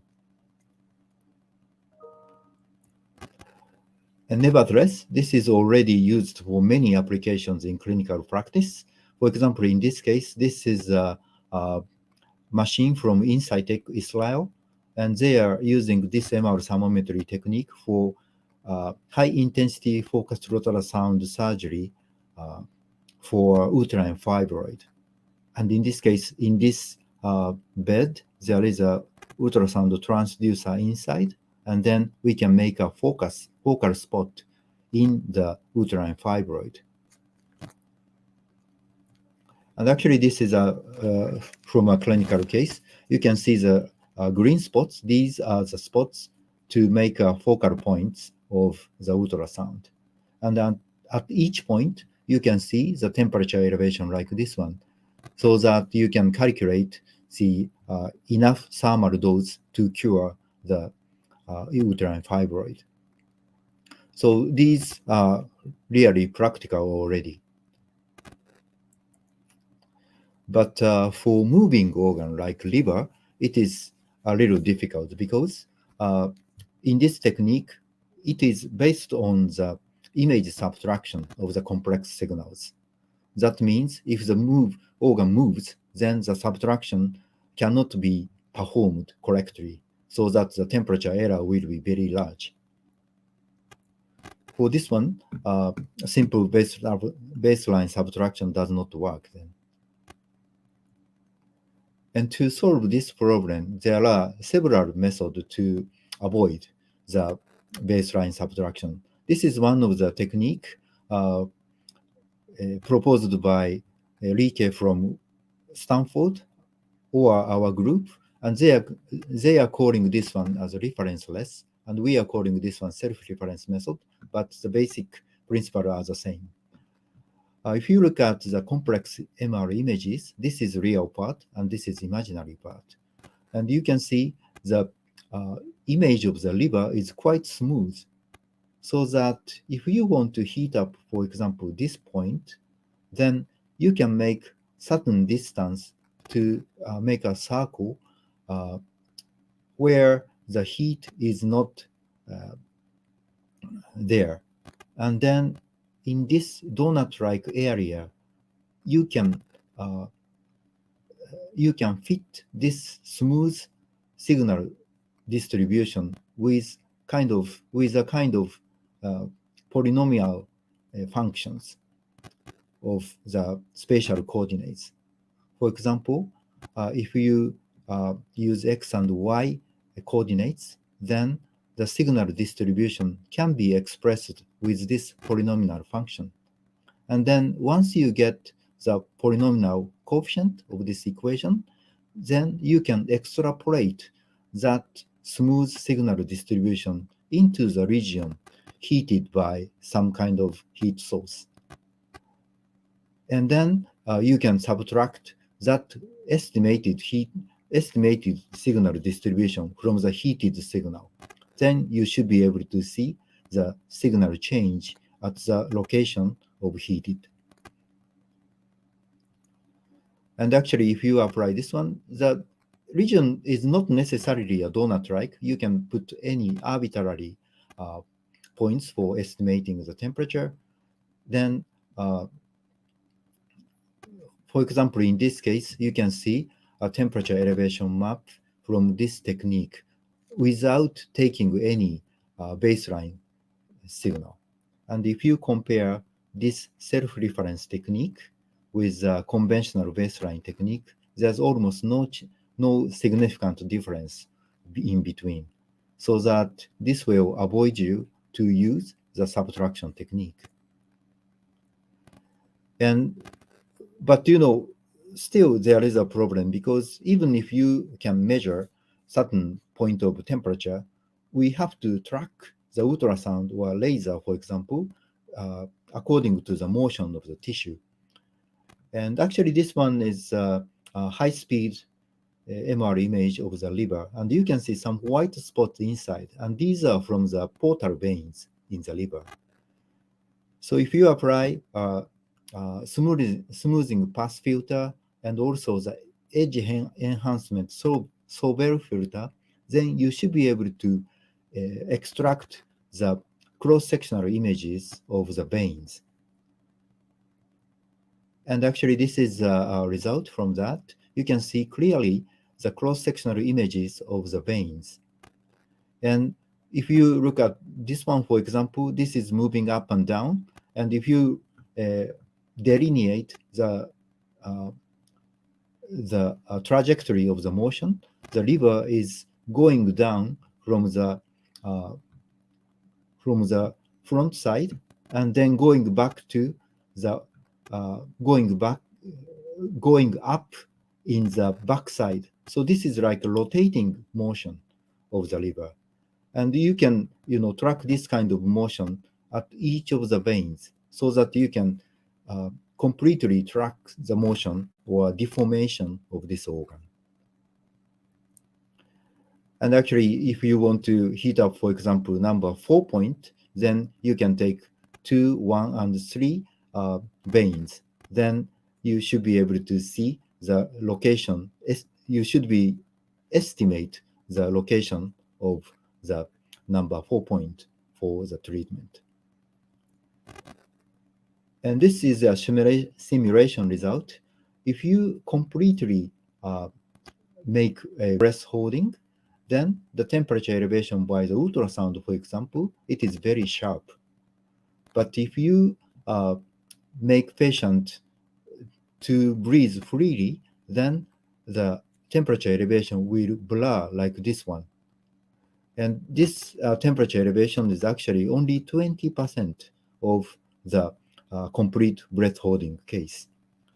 But if you use the vein tracking, the vessel tracking technique, you can measure the point of treatment within an error of 2 millimeters.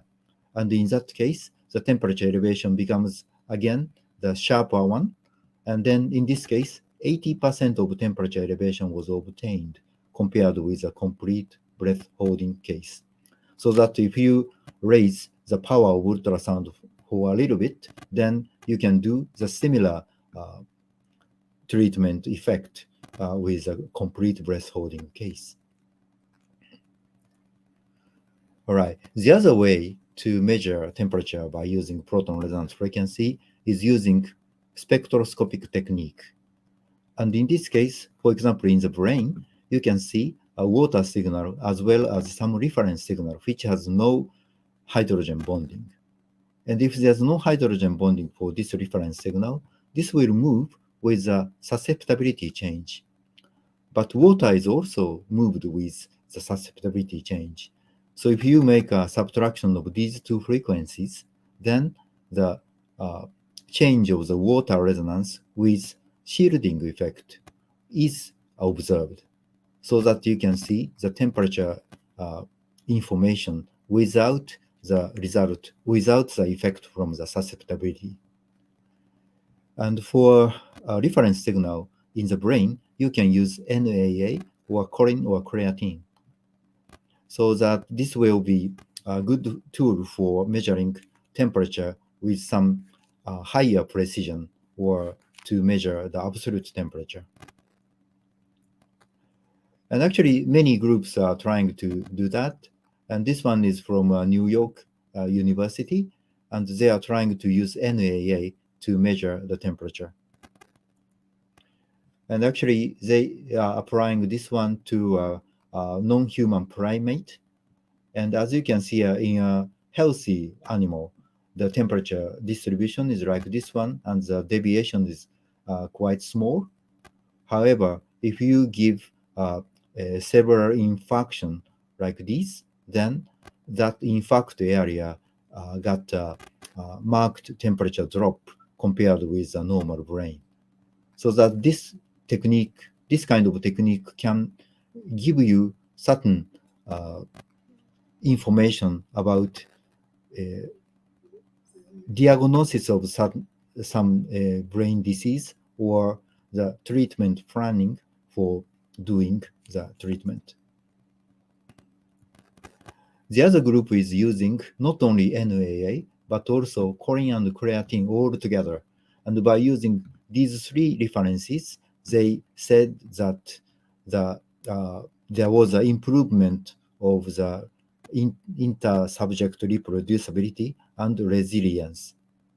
And this, I think this is a good way to use multiple reference signals. And if you want to accelerate the measurement, because MRS normally takes time, but there is several ways to speed up.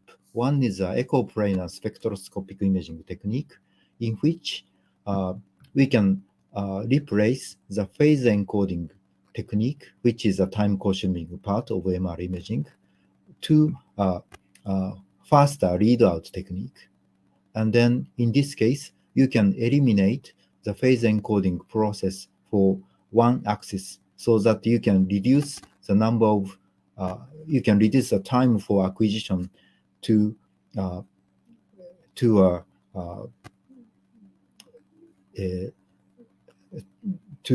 several extent, like this one, from nx multiplied by ny to ny. And they applied this one to a human for 18 normal volunteers. And as you can see here, the temperature distribution inside normal brain are fairly homogeneous by using measurement with this technique. If you want to accelerate the scanning more, there is a method called line scan EPSI. In that, this is a little complex story, but you can take a spin echo signal by applying the first 90-degree pulse in this angle, and the second refocusing pulse in this angle, so that you can take only a signal from this rectangular area. And since this is a line scanning, so that you don't have to have a entire 2D encoding. And also, if you really want to have a 2D spatial encoding plus frequency encoding, you can just shift the gradient pulses to get this kind of multiple columns. Actually, our group applied this one to a rabbit brain under laser surgery. And although the voxel sizes in this case was a little bit larger compared with rabbit brain, but still you can see the clear temperature elevation inside the rabbit brain. So there are, as I mentioned, there are several ways to measure temperature in the brain, for example, but there is still a problem about the biochemical or biophysical side. For example, if you use line scan EPSI technique to see the distribution of the frequency, then there is a deviation like this one, from 2.65 to 2.75 ppm, and that is corresponding to 5 degrees of temperature difference. So that is not really true, because the temperature inside the brain should be constantly maintained. And the reason why, there are many factors to make this kind of error. If you look at MR voxel, then there is a capillaries and cell fluids inside. And in these structures, there will be macromolecules, electrolytes, and also the change of pH. If you magnify a certain point in this voxel, then you can see a capillary. In that, there is a blood containing the hemoproteins, including the iron, which is a strong paramagnetic compound. And also, in the interstitial fluid or intercellular fluid, there are different concentrations of sodium or potassium.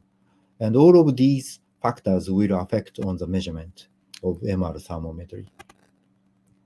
Actually, if you change the concentration in an electrolyte solution for the sodium and potassium, then with the increase of the concentrations of these compounds, then the water resonance frequency or the water chemical shift will go down to the downward. And this is because of the bond breaking effect of the cation. In this case, if you put some cation like potassium or sodium, then this kind of cation will attract the oxygen part of the water molecule. That means this is just like temperature elevation, making the hydrogen bonding between the water molecules weaker, so that the chemical shift will go down like this one. And if you look at the temperature coefficient with these kind of concentrations, the behavior is different for diamagnetic cations and paramagnetic cations. In the diamagnetic cations like sodium and potassium, the temperature coefficient will go more positive side with the bond breaking effect. However, for the paramagnetic cations like copper 2+ in this case, the temperature coefficient will go more negative side. This is because of the Curie's law of the paramagnetic compound. So there are different effects from different cations, and these are all affecting on the temperature measurement. Also, if pH changes, that will change the chemical shift of water, but probably the effect to the temperature coefficient will be smaller. So if you don't mind to take absolute temperature, that should be okay. But if you really want to have a absolute temperature with high precision, then you should know the effect of pH. So if you summarize the possible interpretation of the temperature dependence of PRF, proton resonance frequency, the diamagnetic compound will affect on both chemical shift and temperature coefficient because of the structure breaking effect. If you look at paramagnetic compound, that will make the temperature coefficient to the negative side with the Curie's law. And the effect of the pH is making the chemical shift to downward, but not clear about the temperature coefficient yet. But probably the effect will be small. Right? So these are the story about the tissue with high water content. And for fat, there need different technique. This will be a good. This technique should be applied to breast tumor, for example, because the breast tumor will be created in the mammal tissue, like here. And then if you want to use a high intensity focused ultrasound, then you want to make a spot like this one, and then take a MR image like this to take temperature image. If I magnify this point, then here in the focal spot point, then there will be lots of watery tissue, so that the proton resonance frequency shift can be available. Even here, if you reduce the fat signal by using fat suppression technique, you still have certain amount of water signal. But here in such a box cell, there's only fat, and fat has no hydrogen bonding, so that you cannot use water resonance frequency shift technique anymore.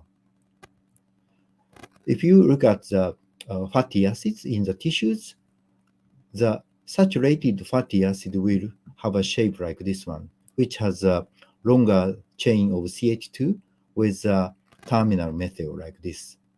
And because of this long CH2 chain, the molecular shape look like this one.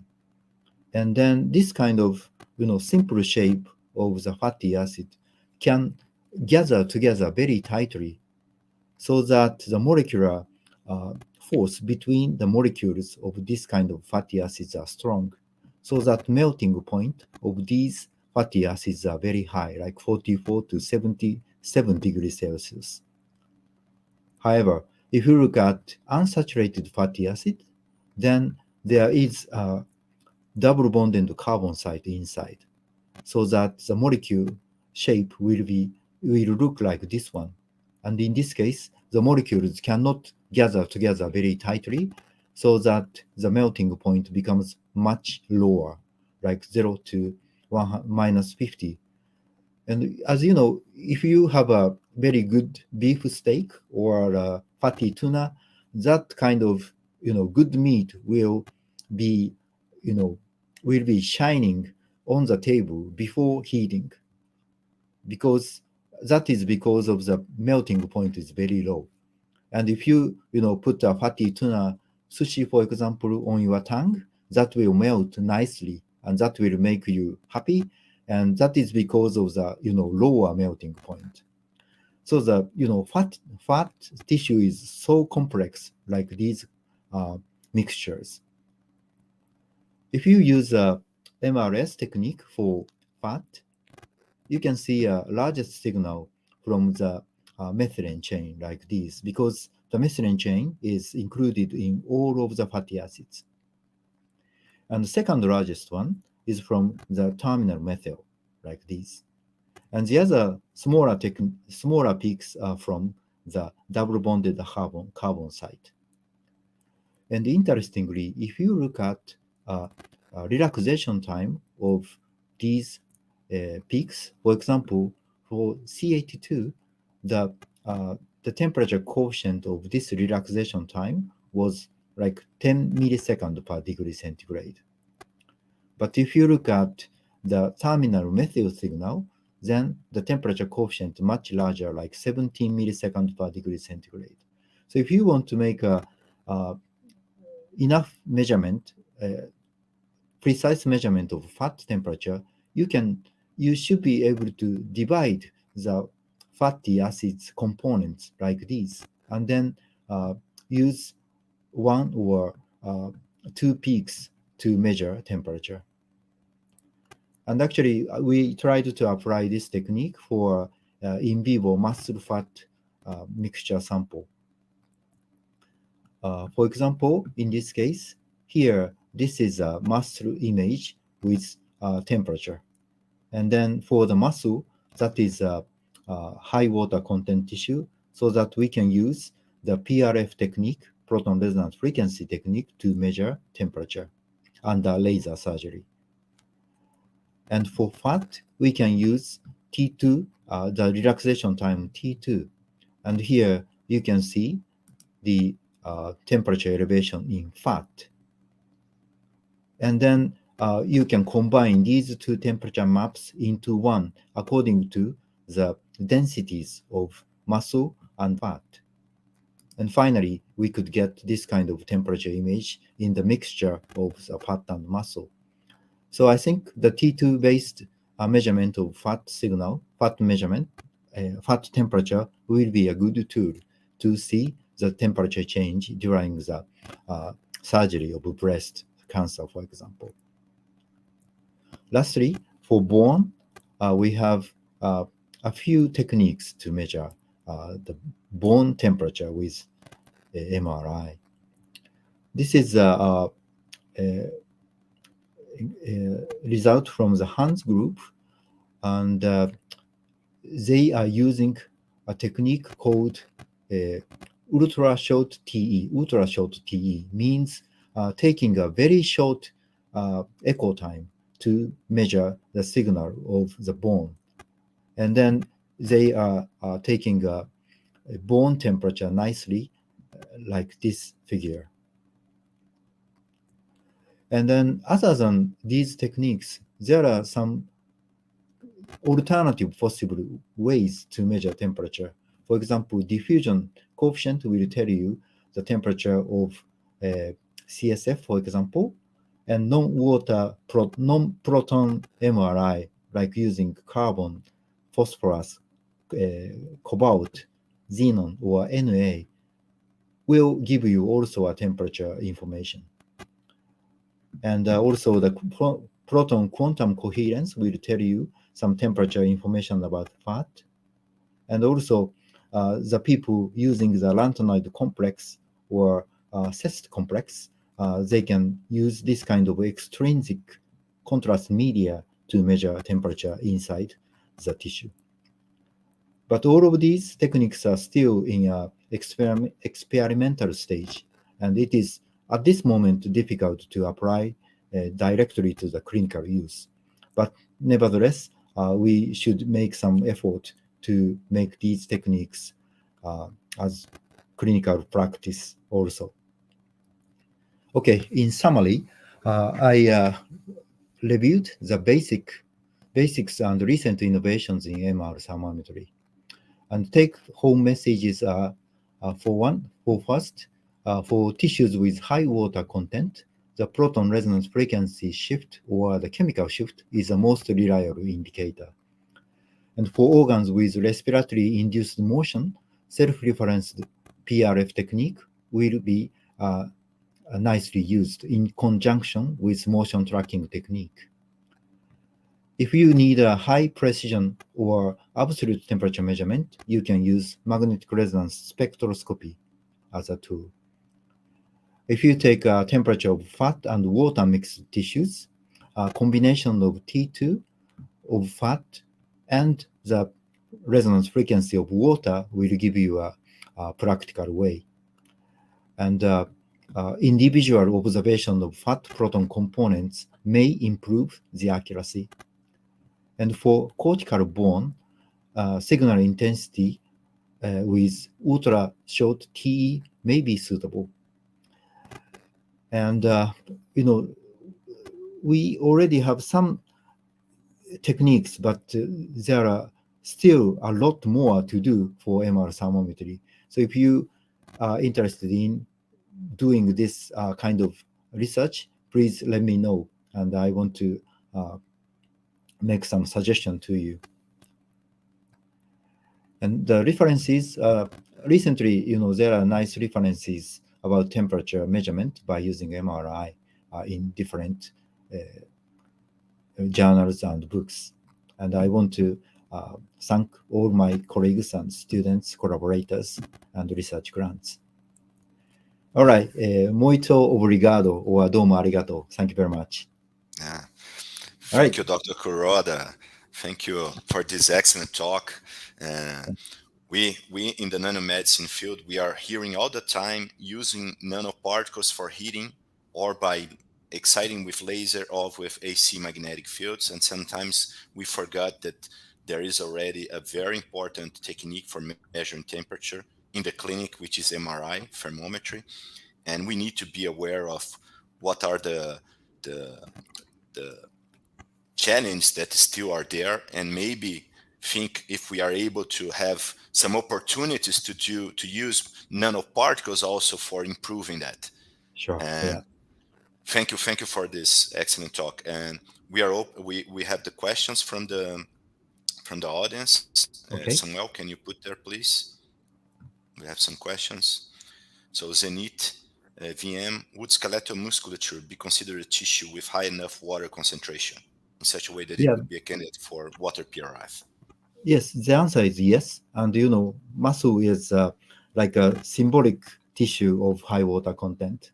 So that, there are already some work by the other groups about temperature measurement of muscle, and you should be able to apply the simple PRF technique to measure muscle temperature. And actually, this is important for during exercise or practice because, muscle will have some heat during the exercise, so that can be a good tool for sports medicine or some other applications. Thanks. So, another question, Samuel. Samuel, are you there? I think that. No more questions at the moment, Professor. Well, I'm Okay. seeing here, ergo being a candidate for temperature variation monitored through the process of muscular regeneration after some arbitrary time under tension. Oh, could you please repeat the question again? Yeah. Okay, I can see now. All right. Yeah. Muscular regeneration after some appearance. Yeah, actually, the answer is yes or no. If you apply a simple baseline subtraction technique, it might be difficult to measure this kind of temperature change. But if you apply the magnetic resonance spectroscopic technique using certain reference signal inside the muscle, then you should be able to do this kind of measurement. And for muscle, there will be some fat in between the muscle tissue, or you can use if the temperature change is localized in space, then you can apply self-reference technique or referenceless technique without using the subtraction. So those kind of technique will be needed, I think. Right? Dr. Kuroda, in the end Yeah. of your talk, you mentioned some new approaches that are being used for temperature monitor. I think that one of them was actually sensitive contrast agents for temperature monitoring, this lanthanide based. Yes. What do you think Yeah. about them? Do you think that they have a future? And in the case of nanomedicine, that has this kind of possibilities of producing like lanthanide based nanoparticles and something like that? Can you tell a little bit what you think about that? Yeah. I thought about that too. Actually, lanthanoid, some kind of lanthanoid complex has a temperature dependent signal, and they can already apply those to animal experiments. And because of the toxicity of the agents, that cannot be applied to clinical practice yet. But if the toxic problem is solved, then we should be able to use such a external agent to measure temperature. And also, of course, that is closely relating to nanoparticles or nanomedicine. So that there is a way, you can use an external agent like those. So maybe if one use some nanoparticle that is temperature sensitive, like maybe monitor the susceptibility in changing the susceptibility, do you think that could be an interesting approach? You know what I mean? Yeah. It's like having a nanoparticle that is already approved in the clinic, and if it is able to do a change in the susceptibility of a volume of interest, do you think that could be an interesting approach, could work? Yes, that is interesting, but the problem about using the susceptibility effect is that will alter the signal itself. That means, if the susceptibility effect is too large, the signal will be void from at that point. So that you cannot put, too much concentration of such kind of susceptible particles. So be careful about the density, and also be careful about the linearity of the temperature dependence of such, susceptibility effect. But it's worth doing as an experimental study. Okay. Yep. Right. Do we have any other questions, Samuel, from the? No more questions. Okay. No. Dr. Kuroda, thanks for the Yeah, opportunity thank to you very having much. you talking about a little bit about thermometry with us, MRI thermometry. You already mentioned in your slides the importance, the challenge that is for breast, Yeah. for breast cancer surgery and during thermotherapy or other things. And who wants to hear more about the work of Kuroda, you have the contact, and you might also participate in the Theranostic Nanomedicine workshop tomorrow in the Yes. Brazilian Breast Cancer Symposium. He will be there with us. Thanks Yeah. again. I know that it's late in Japan. It was really nice to have you here, Kuroda. Yeah. Thank you very much for having me, and thank you very much, audience. Thank you. Thank you. Yeah, obrigado. Well, very nice. So now we have an American. It's Dr. John Bischof from University of Minnesota. He will be talking about nanomedicine application for organ preservation. He's one of the great specialists in this. Well, he obtained his bachelor degree in bioengineering from Berkeley in 1987, master from Berkeley and UC San Francisco, his PhD in mechanical engineer from UCB from Berkeley.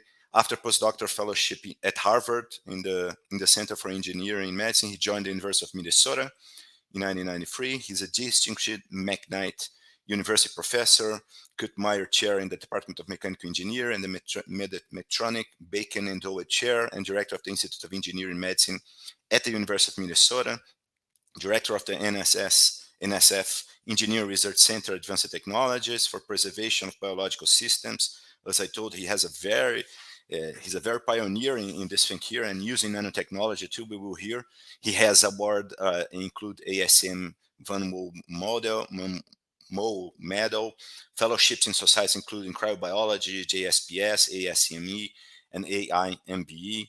Has served as the president of the Society of Cryobiology and chair of the bioengineering division of the ASM. He's also a member of the Society for Thermomedicine. It's a great pleasure to have you here. I know that you are very, very busy, and we are very happy that you were able to stay with us for a little time so we can hear about some of the things that you have been doing. Thanks a lot for sharing your knowledge with us, John. Great. It's great to be here, Andres. Thank you so much. If you'd like, I can just jump into the slides, or did you want to talk anything? No, sure. You can share the slides and start the presentation. Okay. Thank you.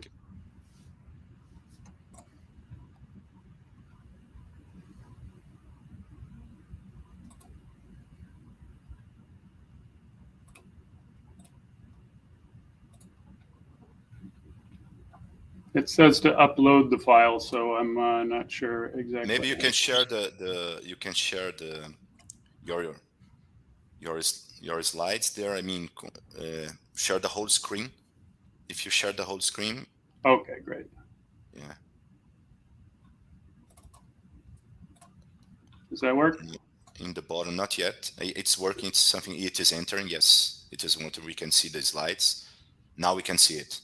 Okay, lovely. Great. Well, it's a pleasure to be here today and to talk a little bit about a really exciting new NSF Engineering Research Center in the United States. This is with 5 different institutions, the University of Minnesota, where I am a faculty, Cal Berkeley, Massachusetts General Hospital, and the University of California, Riverside. Carnegie Mellon is also part of this.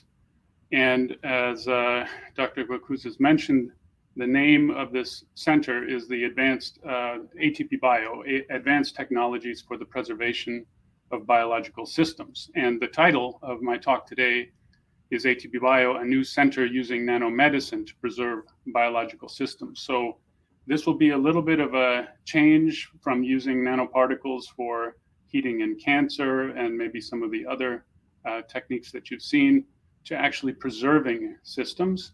And I'm going to show you some other things in the center that are not just about nanoparticles, but we'll come back and you'll see how the nanoparticles fit in, hopefully, by the end of my talk. So I am just disclosing that I'm working to try to translate some of these technologies through a small company called Vitrastore, and that this is being monitored and managed through a conflict of interest policy at my institution. So the vision for this ERC is basically, because we're at a place where cryopreservation can provide really important new societal benefits. So if you look at this, we have 8 different opportunities. Everybody's heard about cell therapies, and these are the cells and the drugs of tomorrow. They need to be banked to increase patient access, and these are then injected. You know, NK cells, stem cells, pancreatic islets, these all require, you know, basically preservation prior to being used in patients to provide healthcare needs. We also all know about tissues and organs that are used in transplant, and one of the really big important issues there is to get the right tissue or organ to the right person so that you have HLA matching and you have immune tolerance induction, so you get the best possible outcome. There's also a stunning $2 billion per drug in the United States in terms of development costs, and that can be shrunk if we have off-the-shelf availability of tissues that can be used for drug testing, which currently we don't. We also want to be able to bank transgenic lines. There are over 150,000 lines for Drosophila and something like 70,000 for zebrafish. These are genetic models that are used all over the world in the study of disease and to find cures. We need to be able to bank these important lines in order to assist in the discovery of new therapeutics. We all know about the loss of habitat in coral reefs, as well as both terrestrial and aquatic habitats because of climate change and other habitat loss. And so in order to make sure that we can maintain biodiversity, we need to be able to stock the genetic information from these species that are endangered. We also want to be able to feed the world sustainably. So this means having cryo-seed, just like we have seeds for plants. We now, aquaculture is one of the up and coming means of providing protein to the world. Can we actually create cryo-seeds to grow out these different organisms at any time during the year instead of just seasonally for some of these, say like a salmon or a trout? We also are looking to bank tissues and biodressings for use in mass casualty events. You may remember there was a volcano that erupted in New Zealand and they ran out of skin to be able to patch several of those victims. Having that available and cryogenically preserved would allow that to rapidly be deployed. And even trauma and battlefield injury stabilization, and eventually even space travel. So this wheel of opportunity here is what our big center is going after. And I'm going to try to convince you that we have new technologies, platform technologies, including technologies based on nanomedicine, which can allow us to address this in ways that we never could before. So it's a very exciting time in cryobiology.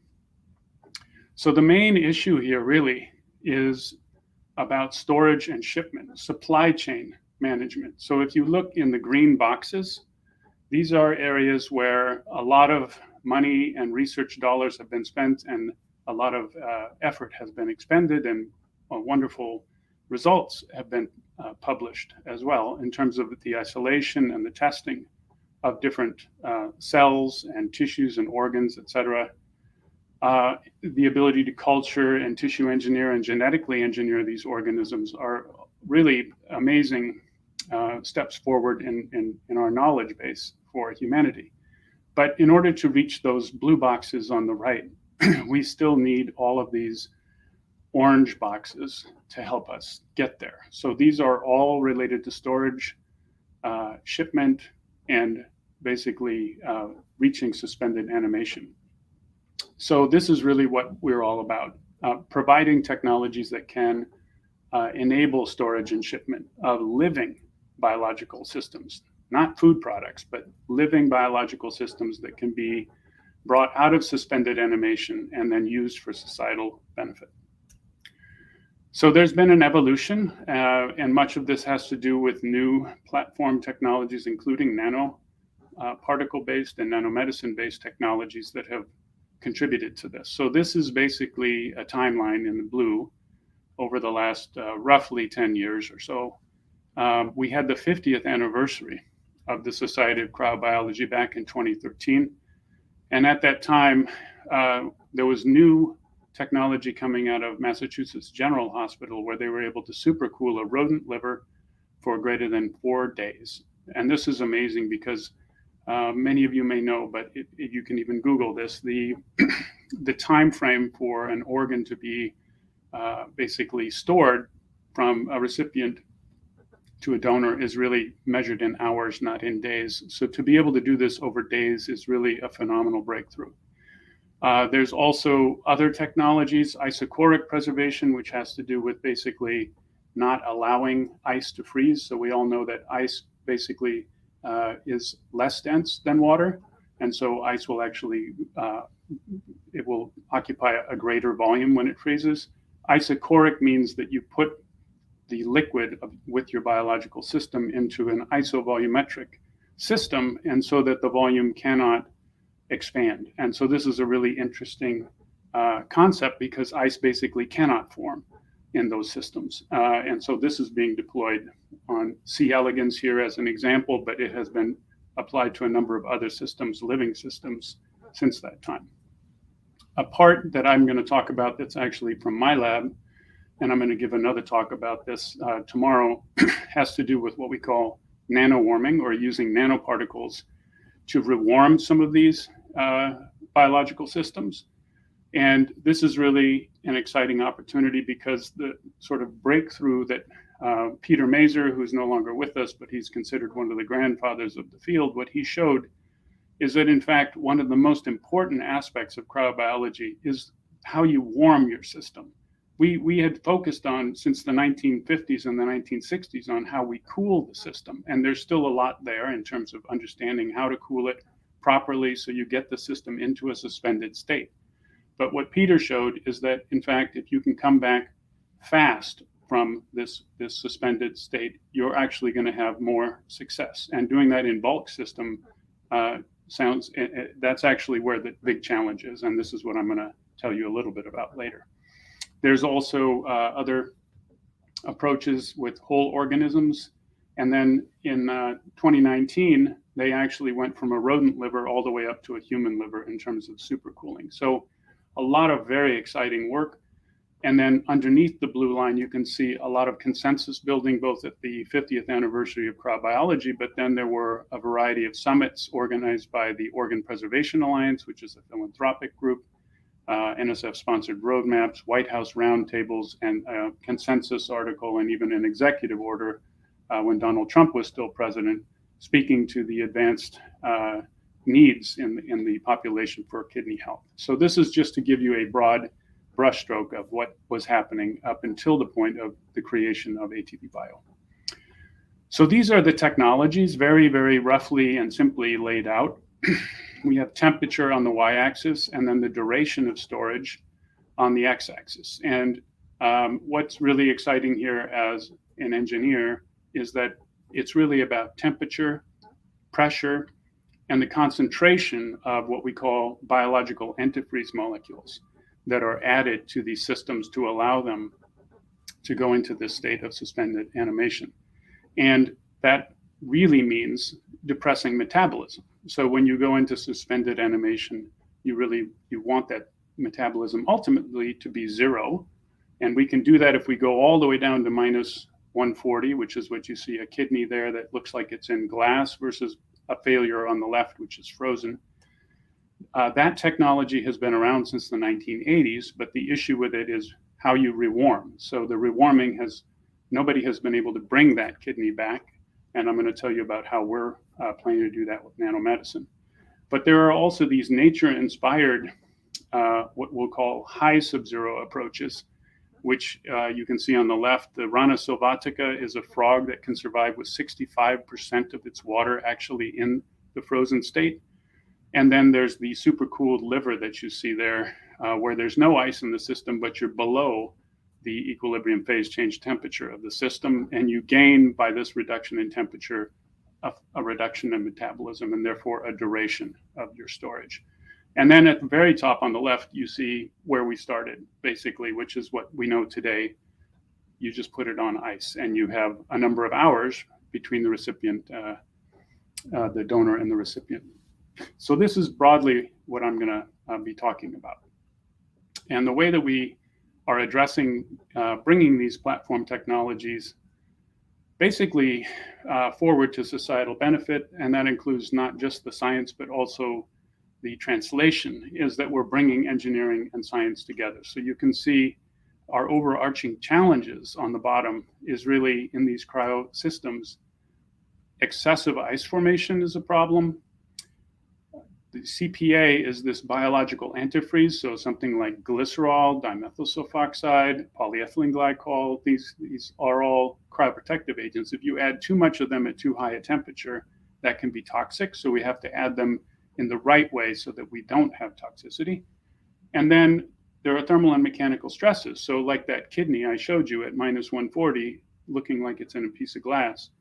If you take that, like you take your perfect ice cube that you want to put in your drink, and you drop it into your drink after it comes from the freezer, it's going to crack every time, because you're basically convectively warming it on the sides, but the center of your ice cube, or your organ basically, is not moving. So you're creating huge thermal gradients, which drive thermal stresses and ultimately exceed the yield strength of the material, and you crack.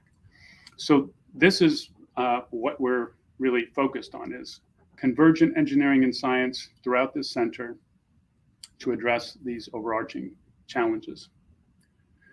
And we're doing it with 33 faculty across these 5 institutions, and I'm not going to read through all of these different groups for you, but we do have a website, and you can dig into any number of these if you wish. You can see that quite a number of these faculty are cryobiologists by training, many of them in engineering and some of them in biology. And the blue lines are really just showing that, in fact, we have all, in one way or another, worked together in the past. So this is just a connectome showing how we work. And the bottom group, which is the largest group, are the group that are really focused on research. You see in the upper left the test beds, and I'm going to tell you more about the test beds. In other engineering research centers, test beds might be engine systems, or specific engineering systems, or inorganic systems. For us, the test beds are actually living biological systems. So it's very exciting, again, to talk about that and see how we can really preserve them and use them for societal benefit. And then we also have inclusion and workforce development and innovation and ethics. So I'll tell you a little bit about that as well. So these are our overarching milestones. And you can see this is actually a $26 million 5-year grant, which is renewable. So you can go out to 10 full years. And we started in 2019, so we're moving into our 3rd year next year. And we have 3 thrust areas. One is biological engineering, which is really trying to get the biological system into a state where it can, in fact, be suspended in animation, right? So we can take it to either a supercooled or a partially frozen or a vitrified state.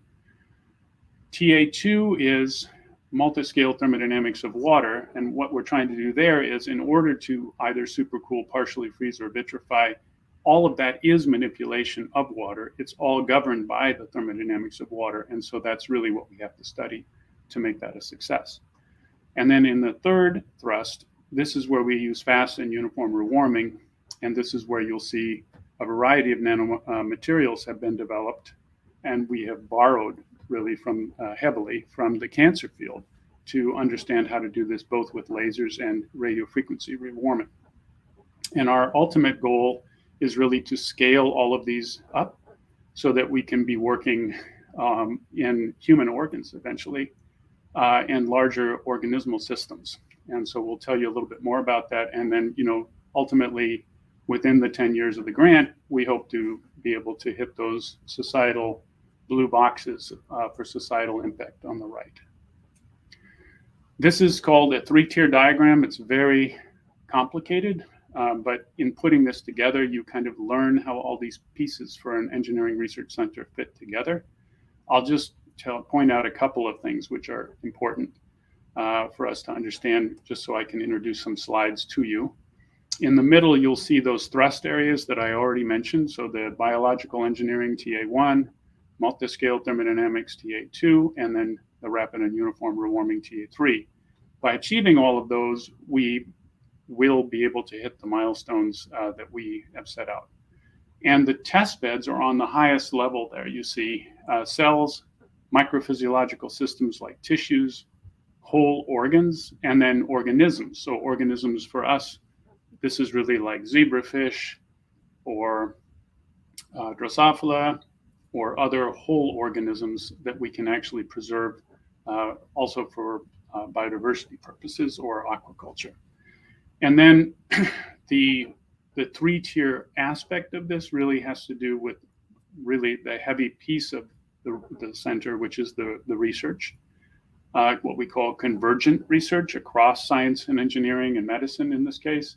And then on the right, you see the other pillars and how they interact. So we have education and culture of inclusion. So we're actually developing a new workforce that's going to basically populate these new companies and parts of companies that exist now that are basically pulling in new technology around cryobiology. And as my deputy director, Mehmet Tona, likes to say, cryobiology used to be a sleepy little field. Now it's hot.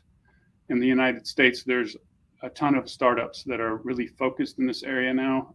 One of my postdocs just got hired into a new startup in the Bay Area that has a lot of tech money in it, something like $50 million to go after some of these technologies and build them out.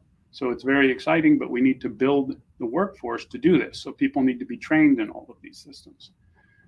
We also need to do it in an inclusive manner so that we're basically a reflection of the diverse state of the United States as well as increasingly the whole world. And then we engage our stakeholders. We have a consortium of industry that we're working with. And we do this in a way that's ethically and, of course, morally correct. And we actually anticipate the regulation that's going to be needed around some of these platform technologies. So we have an ethics and public policy piece as well. So this is really, I know it's a big idea, but this is to just tell you there's so many different pieces to a convergent research center, a convergent center that has research and other pillars in it. And so this is how it sort of integrates, if you will. Engineering workforce development is a green pillar, diversity and culture of inclusion, another, research, another, and then the innovation ecosystem, which is really around translation. On the bottom of that is really the pillars that underscore the ethics and public policy piece. And then we have an integration committee and an integration director that really works across these pillars, trying to make sure that we're all talking to each other. And you can see some of the challenges there that we are addressing to make sure that we're really working together as a team.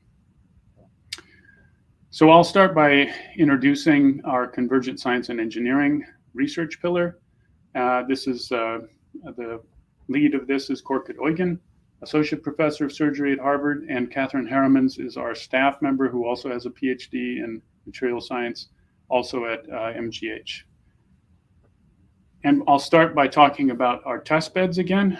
So these are what you see here on this slide are test bed leads. So Kevin Healy from Berkeley, Allison from Minnesota, Bashak from MGH, and Eric, and then Shannon Tessier for whole organisms. And so the cells are things like natural killer cells, T cells, bone marrow, iPSCs, stem cells, and islets. Those are just examples, hepatocytes as well. Figuring out how to preserve them such that they are of a high viability and function so that they can be used for cell therapies, as an example. And then microphysiological systems, increasingly in the US, people are moving away from animal testing. And so we are trying to figure out, I mean, a lot of people, like one of the common things I've heard when I was working in cancer, and maybe Dr. Bacuz has also heard this, is that we've cured cancer in mice many times. And so what people are really trying to figure out is, how do we create human physiological, microphysiological systems that will recapitulate more of the human system for all the different organs and some of the diseases that we need to study and address. And so this is an example of how we are trying to do that with both cardiac and liver and other what we call microphysiological systems and tissue slices. Whole organs, of course, working in rodent systems, but then all the way up to porcine as well as human are all in the game plan for the center. And then organisms, we work with zebrafish, as well as Pacific white shrimp, Drosophila. And then on the bottom, you see that these test beds are supported with a number of different sensors and metrics, which we can bring to understand how we're moving through those different thrusts, what phase we've achieved, how much ice we have in the system, et cetera, and whether we're actually able to add these cryoprotective agents in a non-toxic manner or not. And the really interesting thing about this that goes to innovation is that each of these test beds connects to a distinct market segment. And so we'll get into that a little bit later. So thrust one, the biological engineering, the overall strategy is we want to start at the molecular, move through genetic, cellular, and go to the tissue organ level. And it's about, in a simple way, we're really just trying to get these cryoprotective agents in to the system so that the system can be preserved and go into a state of suspended animation. So here are just some examples. Genetic engineering to assist to get sugars like an engineered trehalose to actually pass through a membrane. Trehalose and most sugars are too big to actually move through a mammalian cell membrane. Engineered glucose analog. If you can get glucose, the glucose is how the frog actually is able to survive in the at -8 underneath the leaf litter in Canada for months, actually, with 65% of its water in the ice phase. The way it can do that is it has a glucose, it creates a lot of glucose, and the glucose is shuttled into its organ cells, and it acts like a cryoprotective agent. So the ice is outside the cells, but not inside the cells. We can't use glucose in a human system because of basically we can't handle all of that glucose. So what the MGH group has done is they've created a glucose analog that cannot be metabolized. And that is what we're using. And so that actually is the key to both the high sub-zero approaches of supercooling and partial freezing. And then you can see a couple of other examples there of ways to move, sugars in and out of cells. And sugars are extremely good glass formers, and they're very good cryoprotective agents. There are other ways of doing biomimetics here. So ice inhibition, using different molecules that can actually, and this actually is also a form of nanomedicine, if you will, using computational chemistry. Rob Ben at the University of Ottawa is actually creating chemicals which will bind to ice, and they'll bind in the energetically favorable axis of an ice crystal so it cannot grow. And so this is a way of inhibiting ice crystallization and recrystallization. And there are other ice blockers and companies that are working in that area. Semi-permeable microbeads are an interesting way to actually deliver and actually take out cryoprotective agents in a non-toxic way. And then you see also different metabolic controls that can be used in these systems. There's also a variety of inspirations from nature. It turns out these Arctic ground squirrels can supercool. The wood frog I already mentioned can partially freeze. And so figuring out how to do this in a multithermic machine perfusion device so that we can actually recapitulate what's going on inside the Arctic ground squirrel's organs or the wood frog's organs in a mammalian organ is one of our big challenges. And then we can also do some of this more careful work in these microphysiological systems. As you see on the left, where we can actually test out cryoprotective agents to actually reduce toxicity depending on how we do our low and high dose toxicity screening. In thrust 2, we're trying to now, after we've got these cryoprotective agents into the systems, we're trying to control the thermodynamics of water. Boris at Berkeley and Mehmet Toner at MGH are really leading this. And the overall strategy here is, you basically prepared the biological system to be put into a state of suspended animation. Now what you need to do is drop the temperature and the metabolic rate, as I mentioned earlier, in order to achieve this goal of suspended animation. And so how do you do that? How do you do it so you're ice free? How do you do it so you're partially frozen? Or how do you do it where you're basically vitrified or in a glassy state all the way down below the glass transition temperature, which is usually in the minus 100 degrees Celsius range? And so this is a big challenge. And here are a couple of our highlights. We can vitrify. This is actually new work that came out where we were focused on, this is a mesh, and this is a Drosophila embryo. This was published in Nature Communications, and this is an organism test bed. So Lee Zan was actually a postdoc in my group. He's just joined Mehmet Toner's group. And you can see the difference here on the bottom left between a Drosophila embryo that's been well loaded with cryoprotective agent and then vitrified versus one that froze in the lower left inset. The white is a sign of the ice forming within the embryo, which kills the embryo. And while these numbers up here in these 25 strains may not look that exciting to you, because it's, in some cases well below 40 or even 20%, what we're looking at is the embryo to adult rate post cryopreservation. And there is no robust method for this in insects, in Drosophila or any other insect. So this is a very new, very exciting result, because if you've got thousands of Drosophila, even if you have only 10% or even 5%, this is a huge win in terms of being able to bank the lines. Here you have supercooling for liver storage on the right. And this is just showing the perfusion. As I mentioned before, as engineers, we're really excited about this because it's really temperature, pressure, and concentration that we're modifying through multithermic, in this case, multithermic perfusion. And they can do this rat liver at -6 for 72 hours, and they've done the human liver for -4 degrees for up to 27 hours. This is 3 times what we can do today. Really 6 to 8 hours is the most that human livers are kept on ice prior to transplant. So this is a huge win and breakthrough. Here are a couple more highlights in supercooling. This is a way to basically reduce heterogeneous nucleation in these systems. And you can see here they're frozen, but if you add everything, but you just add mineral oil on the top, you can get rid of heterogeneous nucleation sites, and now you can store blood cells and a variety of other cells in a liquid state at -13 to -16, and you get the benefit of that reduced temperature and reduced metabolism for storage. And then I mentioned about isochoric preservation. This is Kevin Healy working with Boris, and they've been able to actually show that they can keep cardiac microtissues at -3 degrees for up to 72 hours and retain function, which is a very exciting result. So now finally, I'll come to our third thrust, rapid and uniform rewarming.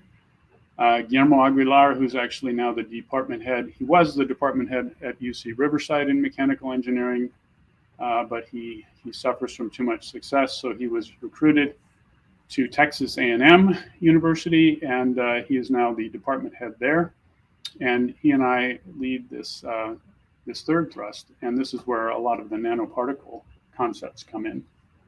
And so what we're trying to do, as I mentioned before, is we want to use the least amount of concentration of cryoprotective agent as possible to reduce any toxicities. But the way that we basically can do that is we have to ramp up the warming rates. So you can see these rates here, and I'm going to try to walk you through this, but I never thought I'd be talking about rates of warming that are tens of millions of C per minute, but that's what we're doing now for some of these organisms using laser plasmonics. And we're in the hundreds of C per minute for all the way up to whole organs now. So it's really exciting, and I'm going to tell you a little bit more about this. So the laser nanowarming, we've been able to use this in multiple test beds. What you see up here is basically work that we published in 2020 and 2017 on bringing the first teleosed fish embryo back from a cryopreserved state. No one had been able to do it before. And the reason why is because many of you have heard of assisted reproductive technologies for human and mammalian systems. And it's routine now to bank human embryos or mammalian or a mouse and many other mammalian embryos. Why can't we do fish? Well, this zebrafish embryo is about 800 microns, or basically it's almost a millimeter in diameter.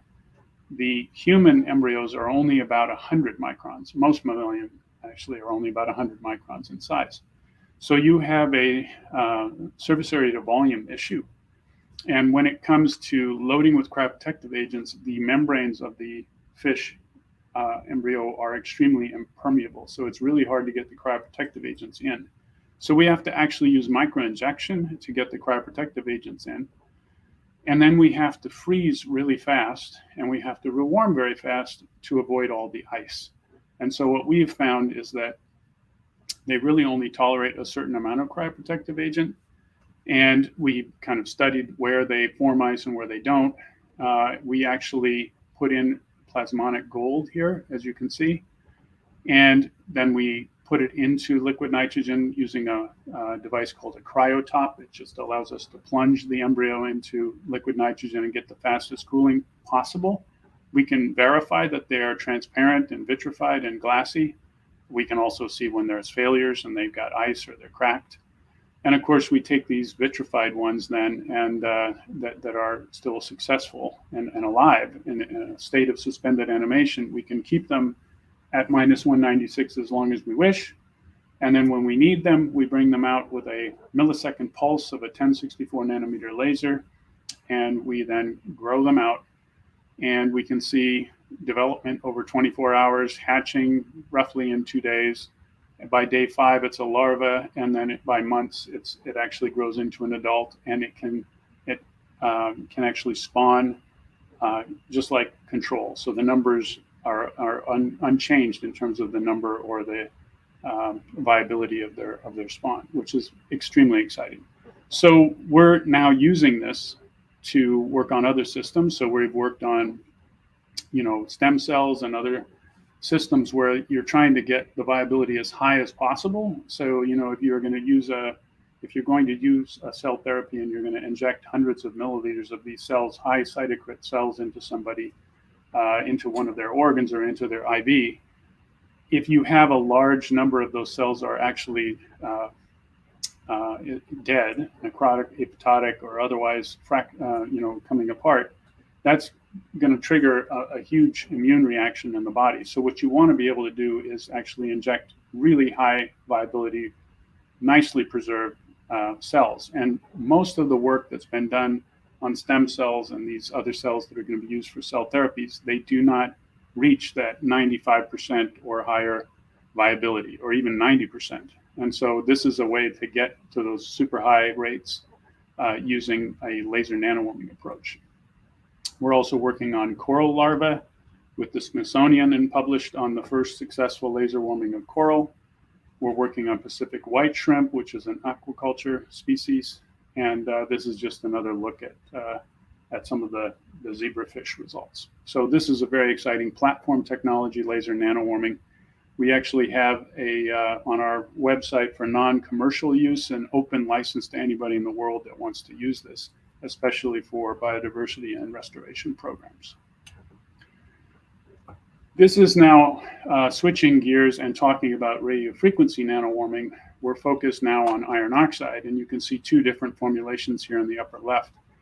EMG 308 is something we can purchase from Ferrotech, which is a well-known manufacturer and supplier. And silica-coated iron oxide nanoparticles, we basically put a silica coat on the very same EMG 308 to basically keep them apart from aggregating, and then we can pegylate that, so it's basically a stable formulation in these high concentration cryoprotective agents. And what you see if the formulation isn't, well, you see the impact of the formulation here. So this spinning around is a micro CT of EMG that's been put in a cryoprotective agent and then perfused through a kidney. And you see all these spots here. Those are spots where the iron oxide has gotten plugged up. We think that's primarily in the cortex and the glomerulus. And you can see when we use SIONP, which is a much better formulation, it's spreading throughout the kidney. You can see it in the large vessels. And this is a much better way to heat. You can see also the impact on heating. If you're in water, it's fine with EMG, but if you're in CPA, you have a more than a half reduction in your specific absorption rate or heating ability, and that's really related to this, crashing out in the CPA or aggregation, which is vastly mitigated if we use this better formulation. So there's lots and lots of work now on, okay, can we build better cores?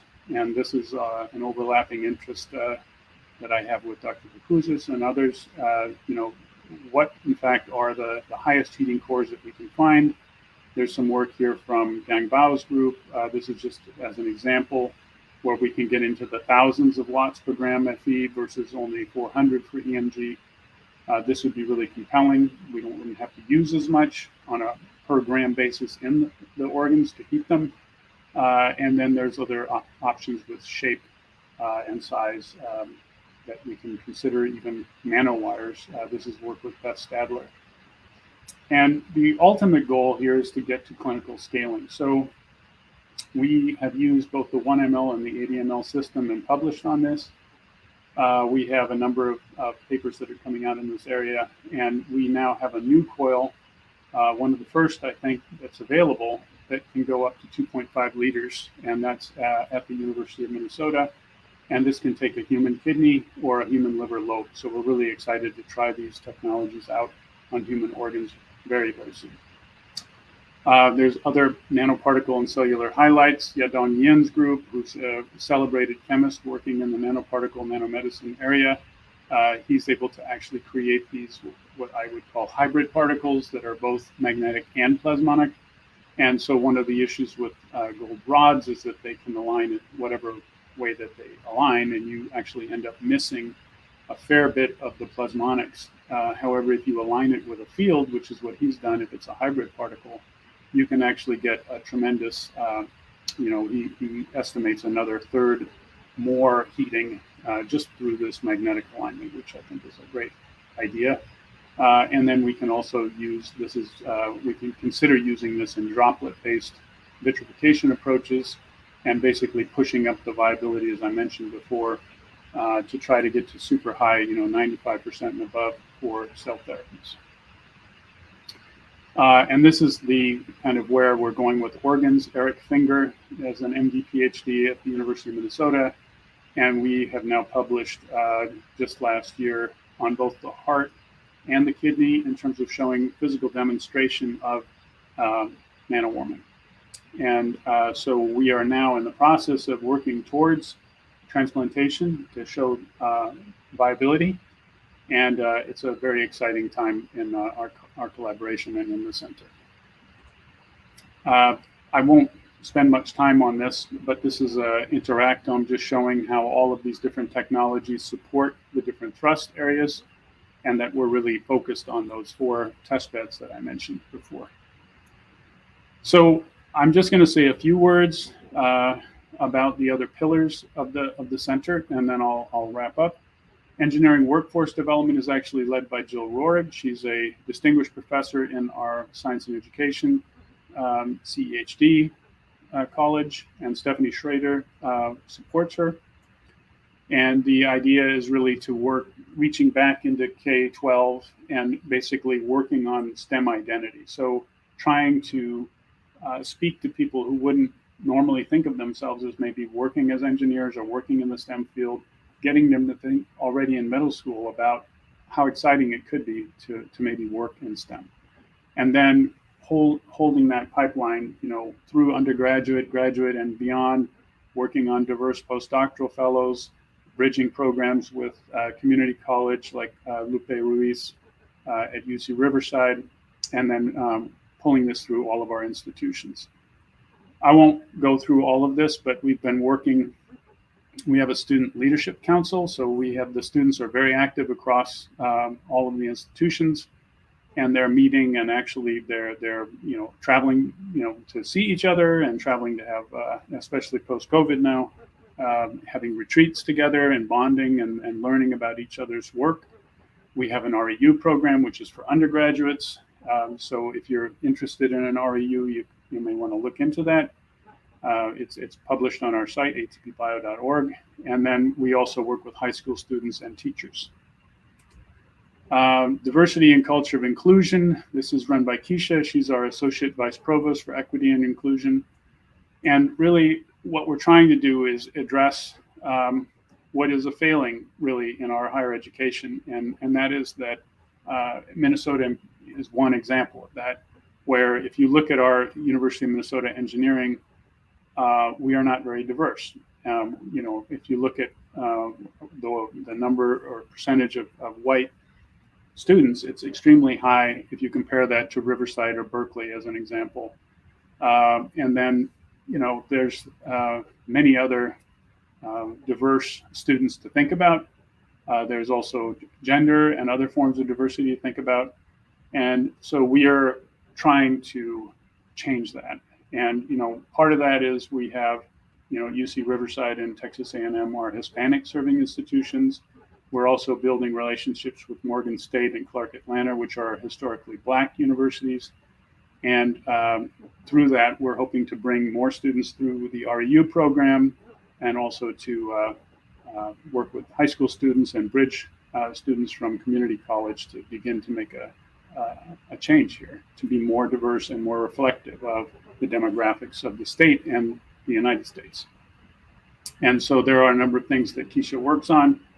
Establishing this culture of inclusion throughout with both the trainees as well as the faculty. We have multiple meetings and education series. We also are doing data collection and research, and we're really trying to increase the diversity and create this culture of inclusion throughout our center. In ethics and public policy, this is led by Susan Wolf, and Susan is a Regents Professor and McKnight Presidential Professor of Law, Medicine, and Public Policy. She's also the chair of a consortium on law and values, and she's also a National Academy of Medicine member. And Tim Pruitt is her co-lead. He's a professor of surgery and director of our liver transplantation program at Minnesota. He's also the past president of the Organ Procurement and Transplantation Network. And he also works a lot with UNOS, which is another more broad organ sharing group that's, I believe, worldwide. And so what they're trying to do is look at those societal benefits that I explained early on and think about the full range of use cases. So really trying to get out ahead of these platform technologies I've talked to you about and think where are the potential risks? Where are the potential benefits? How do you maximize the benefits, right?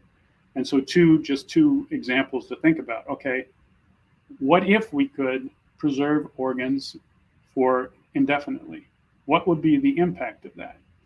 What if you're creating a transplantation program in sub-Saharan Africa where there really are none at the moment, and you have some of these technologies? Are the organs going to be shared equitably? So are we going to be shipping organs from, let's say the more developed world to the developing world? Or are organs going to be shipped from the developing world to the developed world? So we have to look at this and be careful. Is there an opportunity, and we have to mitigate the potential for exploitation? And also, on the upside, it's like, can we end organ shortages? Like everybody's heard of the organ waiting list. So if we truly have this technology, will this allow us to end organ shortages? How can we do this in an equitable way? So that's a big, big question. And then the second one would be, and these are just two, there's many more questions, but like biodiversity and faunal banking as an example. Can we aid? There are actual groups that are working on this in Australia and Hawaii and around the world, but like how can our technologies benefit coral and aquatic conservation? will that, and in what way will it promote food security? And are there risks if we create a biorepository of some of these, even let's say endangered species or whatever terrestrial and aquatic systems we work on? What if somebody is like working on an agent that could actually harm the human population? So there's a risk as well as a benefit. And how do we guide that? What is the, what are the guidelines for building such a biorepository? Everybody's heard of Svalbard in Norway for seeds. If we're going to have a faunal banking system, what's that going to look like? So lots of different ways that we get the word out on ethics and public policy. We have panels, we're writing papers, we have seminars, and our center has joined the consortium that Susan leads at Minnesota in science and technology. And I'll end with this last pillar, which is our innovation ecosystem. And Lindsay is actually, she got us started, but she's moved on to another job in industry. Carla is still with us in business, and Mehmet Toner is my deputy director and also part of this basically translational arm of the center. So what we're really trying to do is, create an opportunity that gets us over this valley of death, so we can get from our inventions and platform technologies to really commercialization. And we're doing that by focusing on embedding research engineers inside of our labs, both at Minnesota, MGH, and elsewhere, where the concept is more the people are working on patenting and translation, not so much just on papers. And so this kind of changes the paradigm, but it actually works with this concept of innovation and just publishing papers. So they basically enrich the system and create this new collaborative culture. And so this is super exciting. We've just started doing it at Minnesota, and it's been, over the last couple of years, really a whirlwind of working not just on really cool things that have to do with nanomedicine, like the nanowarming stuff, but then also a lot of different companies and different people trying to move these towards real translation, eventually maybe thinking about FDA approval and really getting this out for products. And this is just almost my last slide here, but when I told you about each test bed really speaks to a different market, this is really that concept. So cell therapy and regenerative medicine is a nascent, smaller, $22 billion market. Organs on a chip is even smaller. It's just getting started, 20 million. Solid organs and tissues is huge, 100 billion in the US alone. But you see this at the top here, it's flattening. So this area is ripe for disruption. And so we think our technologies are going to help, because this really should be going up and up and up and up because of all the people that need organs. And finally, here in aquaculture, you can see another huge, the largest market. And if you look here, North America and even South America is small in comparison to Asia Pacific. That's where a lot of the aquaculture in the total for the world is. So I think it's a nascent opportunity, aquaculture, for food, especially in the Americas. And so again, ATP-Bio will eliminate supply chain constraints to boost industry growth and societal impact in all of these markets. And I'll end on this slide and just say, we have quite a number of different groups that have signed up to be part of our consortium.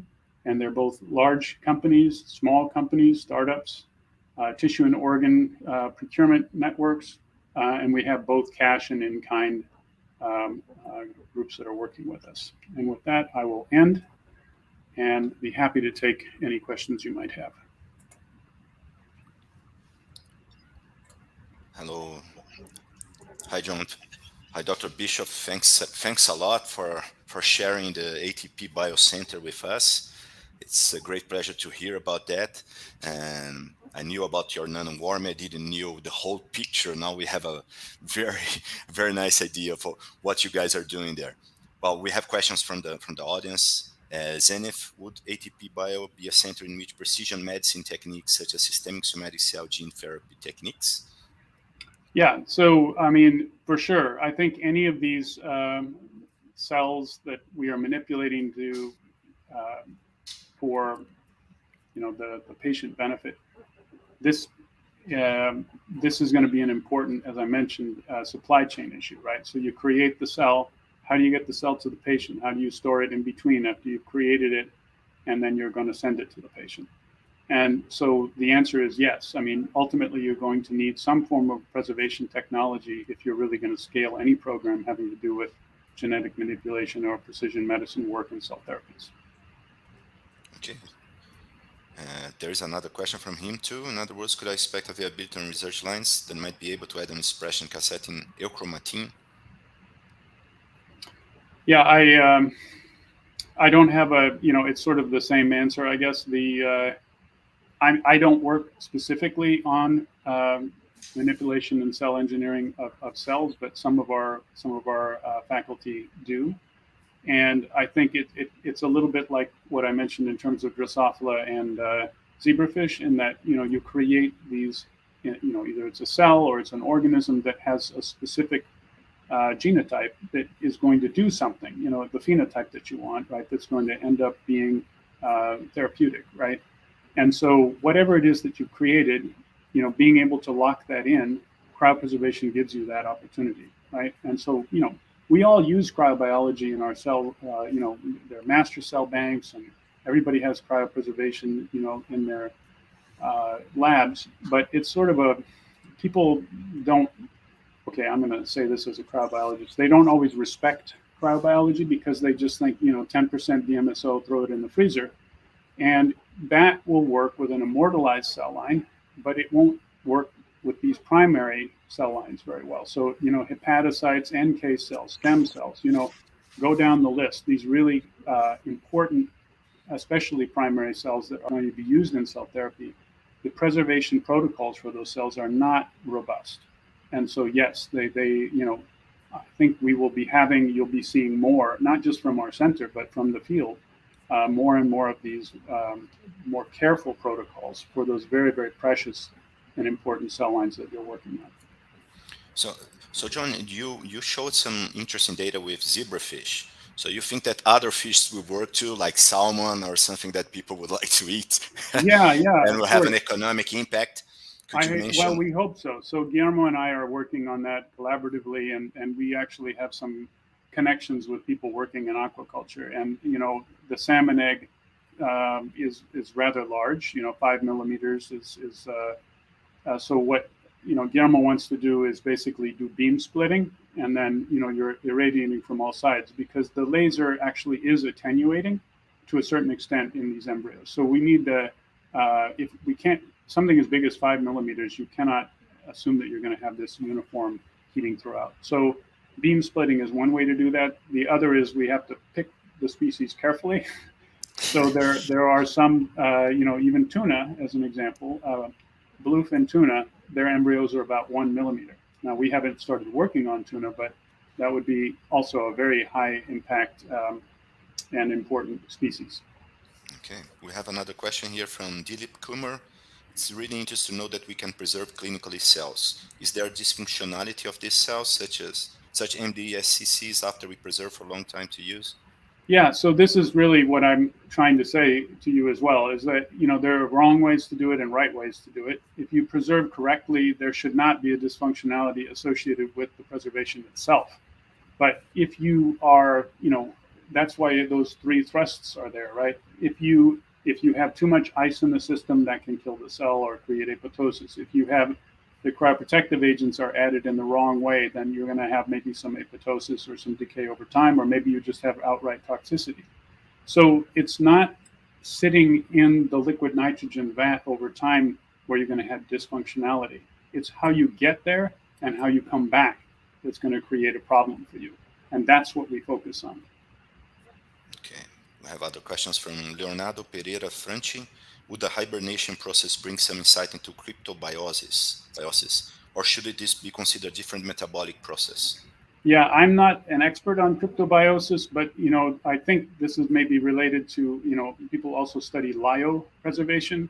So there's some very famous examples of Antarctic nematodes or tardigrades, water bear. They can actually survive if you suck out the water from a tardigrade. They can actually survive in space. They're so stable. They just survive in space, and they do it with combination of sugars and other cryoprotective agents that are naturally produced in their system. Artemia cysts is another example.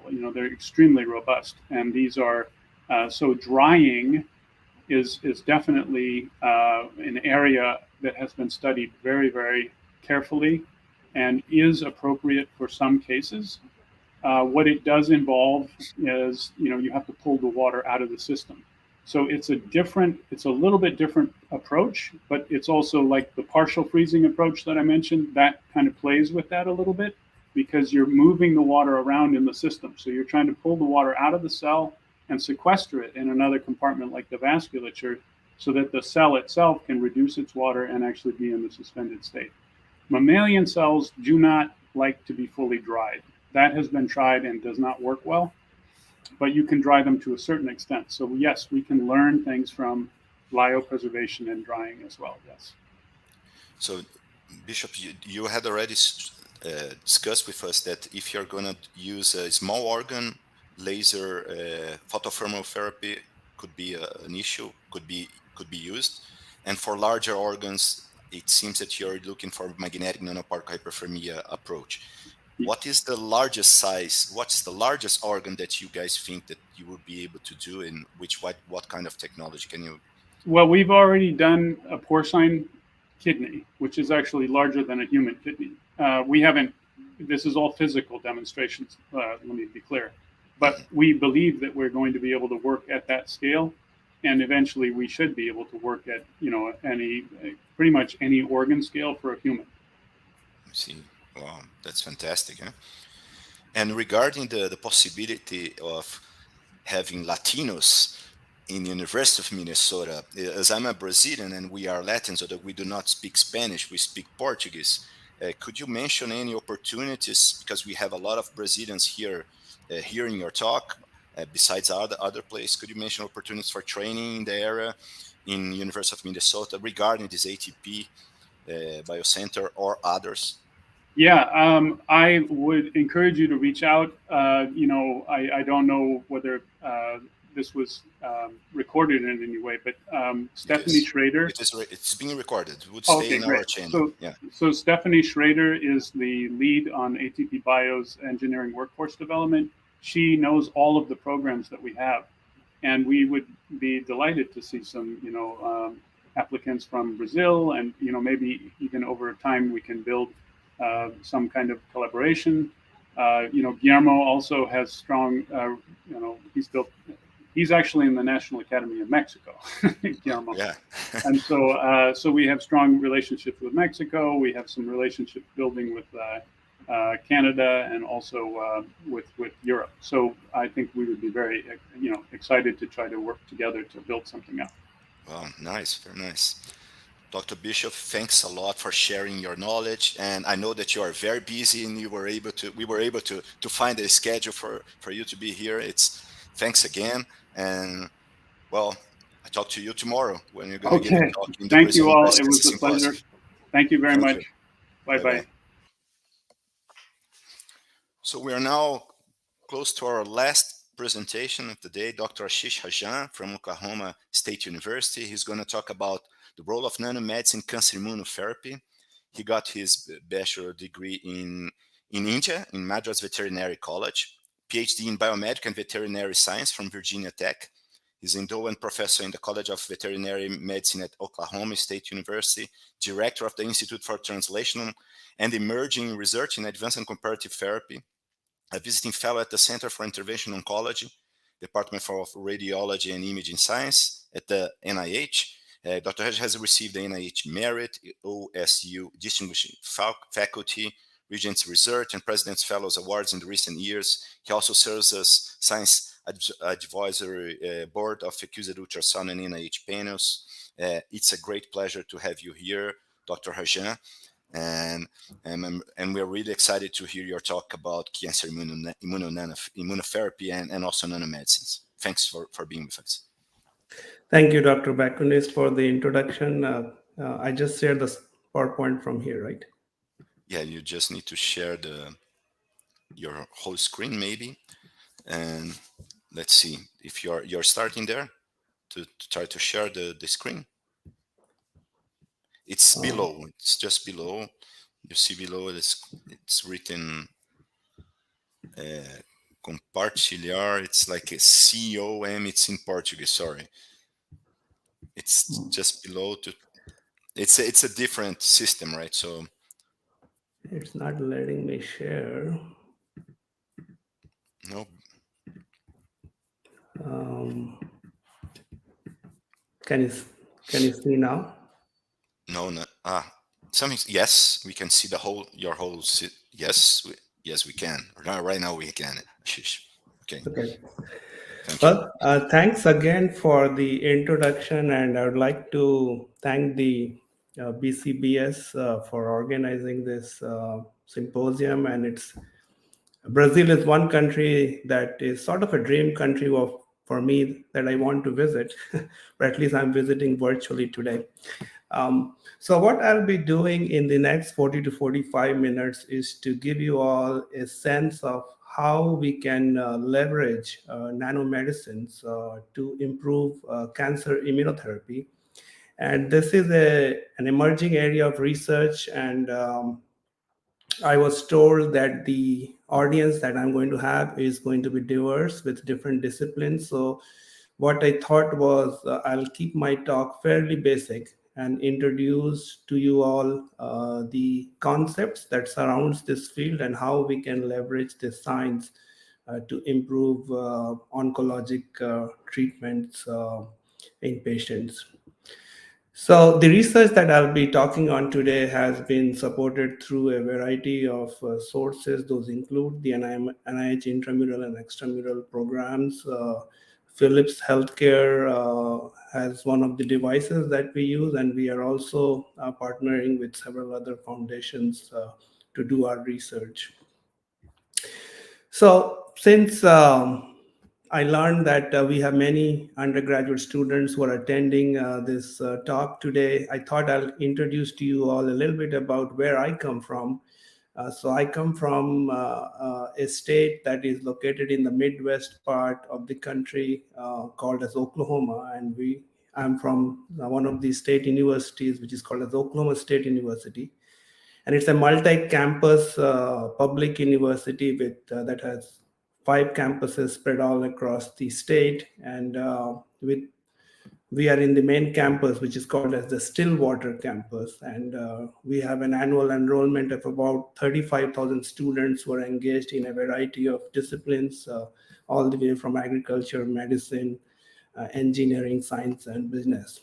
For most part, our students love anything that is orange, and that is best shown on football days. So this is one of our college stadiums, and it's lit orange. So this is the color that our university represents, and we take a lot of pride in calling ourselves as America's brightest orange. So it's great to be on campus on those days. So as I told you, we have many colleges in our university, and one of them is College of Veterinary Medicine, and that's where I come from. And it is a research-intensive school. And as you can see here, our faculty members generated close to 600 publications in the last 5 years, with many of them being cited in journals that are most frequently cited.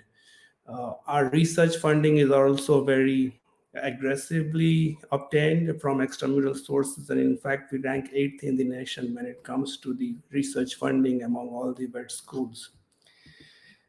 My lab in particular is engaged in developing nanomedicine and targeted therapeutic approaches in patient. I'm a veterinarian, but I also have a research lab that aims to do bench to clinic research. So what we do is we generate stuff in the lab and we take them all the way to the patients. And patients for us happens to be veterinary patients, so dogs or cats with cancer But we also have collaborations with several medical schools in the country. Those include the Dartmouth College, Albert Einstein. And primarily, we are focusing on two areas of research or two areas of clinical trials. And the first being cancers, another is non-healing wounds. And today in my talk, I'm going to be primarily focusing on how we treat cancers in patients. So this slide summarizes for you all the various options that are available to a cancer patient. Those could include surgery. Sometimes patients may undergo radiation. Many times ablative therapy, either using a heat-based device or a cooling system are used. Sometimes patients can also be observed if the tumor is not very aggressive.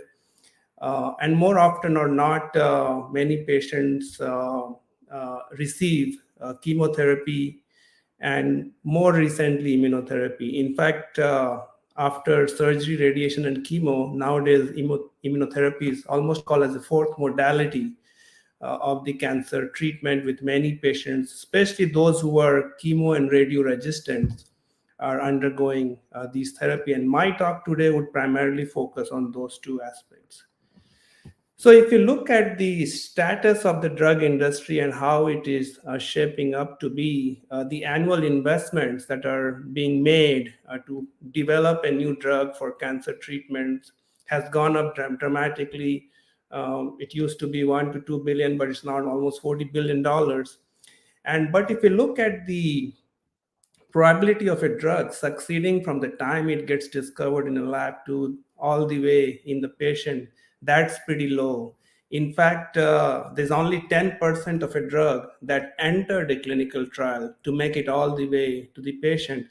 And this problem is even more acute for cancer therapy, with less than 5% of drugs that enter the clinical trial eventually making it to patients.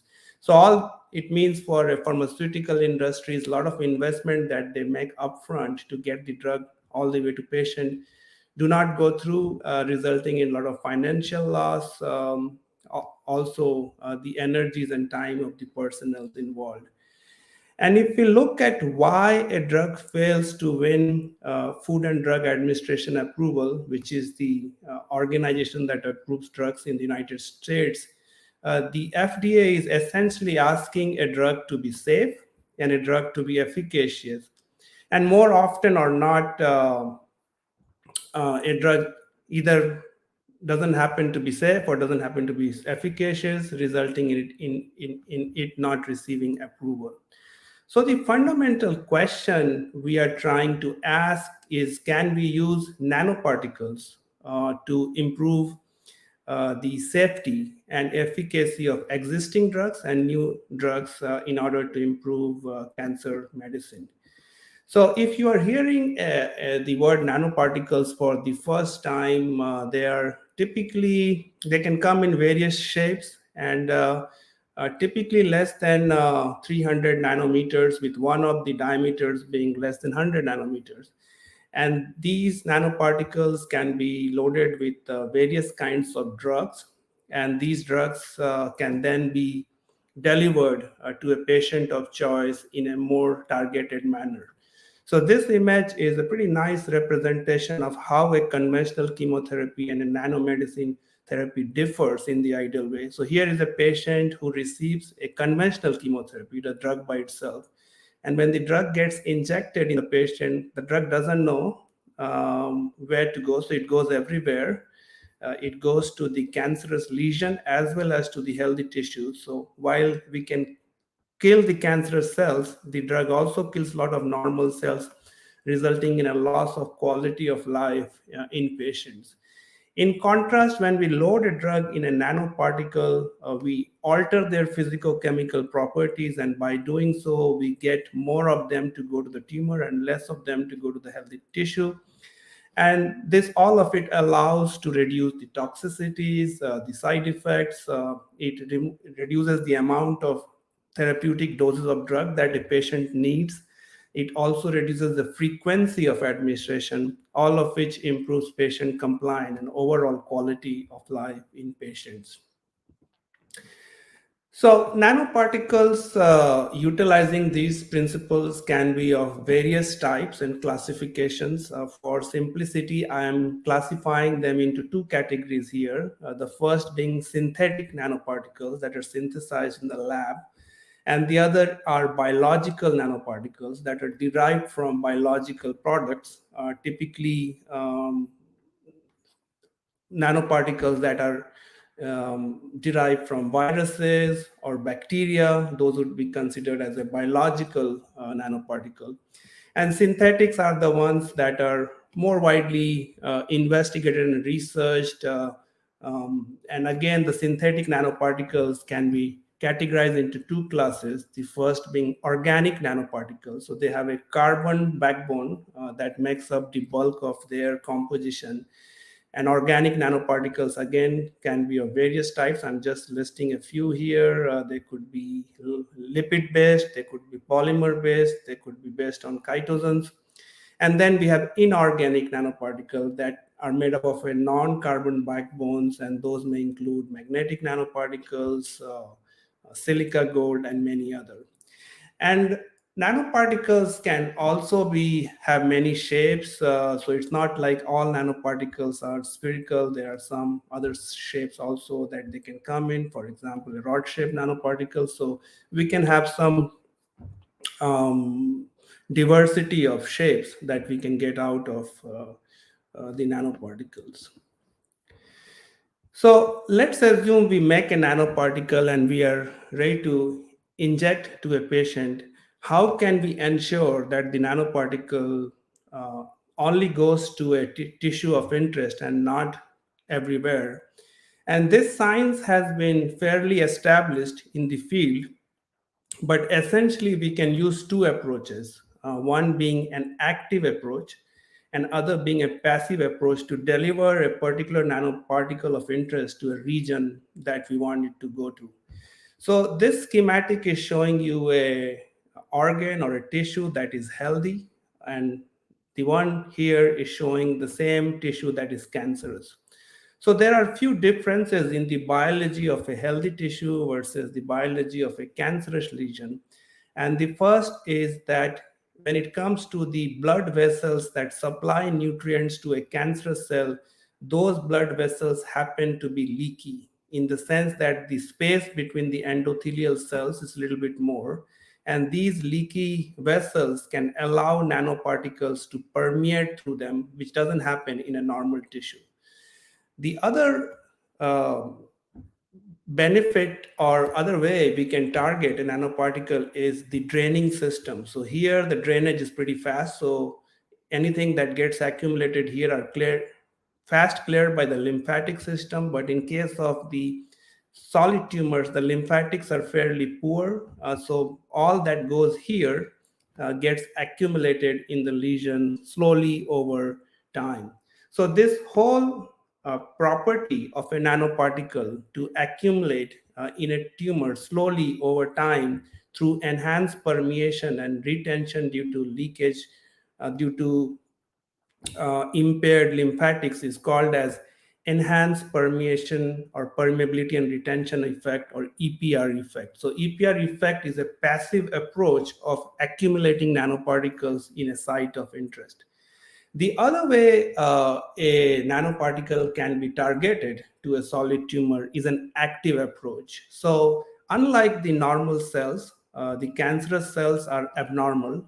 So they have a lot of mutations going on inside their cell, and those mutations translate into expression of some abnormal proteins, which we can also call as antigens, on their cell membrane.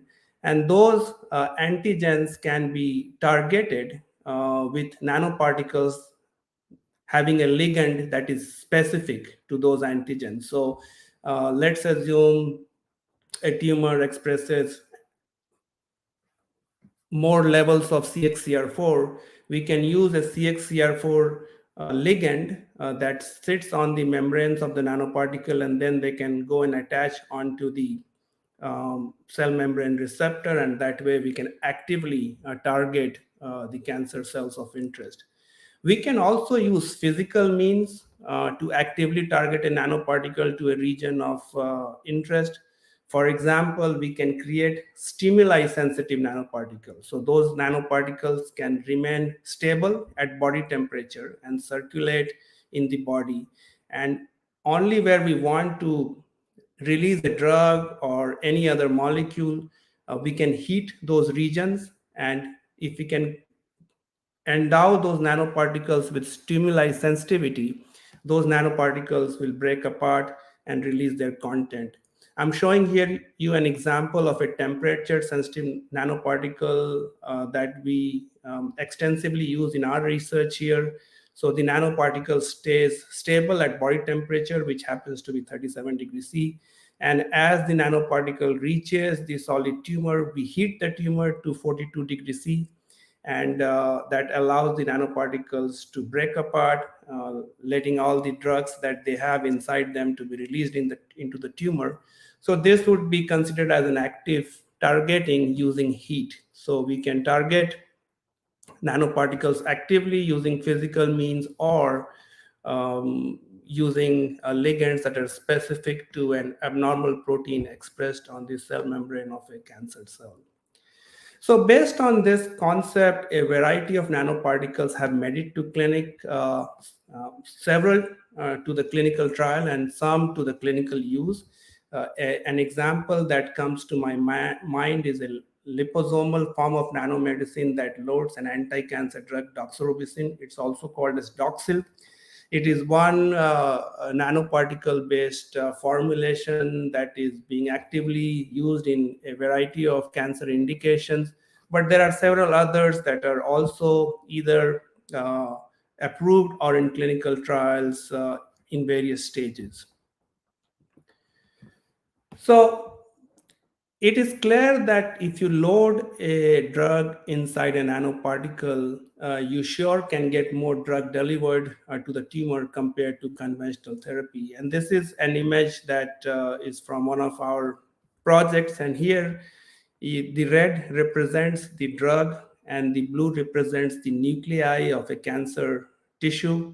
And as you can see here, that when you just treat with a conventional therapy approach, you do get some drug in the tumor, but it's not a lot. But when you put the same drug, which happens to be doxorubicin in this case, inside a nanoparticle, you get more of that drug in the tumor. But what we can see here is most of the drug is located in the tumor periphery. So one challenge with a nanomedicine-based system that is ongoing in the field is most of the nanomedicines happen to be very stable. So their intratumoral release rates are not very fast. So it happens that even when they take the drug all the way into the tumor, the release rates from those nanoparticles happen to be relatively slow, letting most of the drugs to sit in the tumor periphery. So this is an area of active research investigation where many research groups are trying to not just deliver drug to the tumor, but also achieve homogeneous drug delivery to the tumor so that all the cancer cells, not just in the periphery, but also in the tumor core, gets targeted, results of which would be better outcomes in the patient. But this is where cancer chemotherapy-based research are ongoing, but can we leverage alternative approaches to improve outcomes in cases where either a tumor is drug resistant or we don't get enough drug in the tumor? So can we do something different to improve outcome? And this is where my talk is going to be focusing today, which is how can we use nanomedicines for immunotherapy. So for those who are hearing about immunotherapy for the first time today, immunotherapy is using a patient's immune system, using our immune system to target abnormal cells in our body. Those can include cancerous cells. And immunotherapy can be done using a variety of approaches. So you can change our immune system using a variety of approaches. Those may include using nanoparticles, We can use antibodies against some abnormal proteins in our immune cells. We can use immune adjuvants. And obviously, there are many classes and groups of it. And in the interest of my talk today, I'll be mostly focusing on how we can use nanoparticles to improve the anti-tumor immunity in preclinical patients as well as in murine models. So before I delve into the actual technologies that we can use, let's try to understand what is a solid tumor and what it is composed of. So it is very important for us to understand that when you talk about a cancerous lesion, that lesion is not just made of cancer cells. There are a lot of non-cancer cells also that constitute a solid tumor. And those non-cancerous cells can range all the way from immune cells, such as dendritic cells, macrophages, uh, fibroblast, we can have T cells.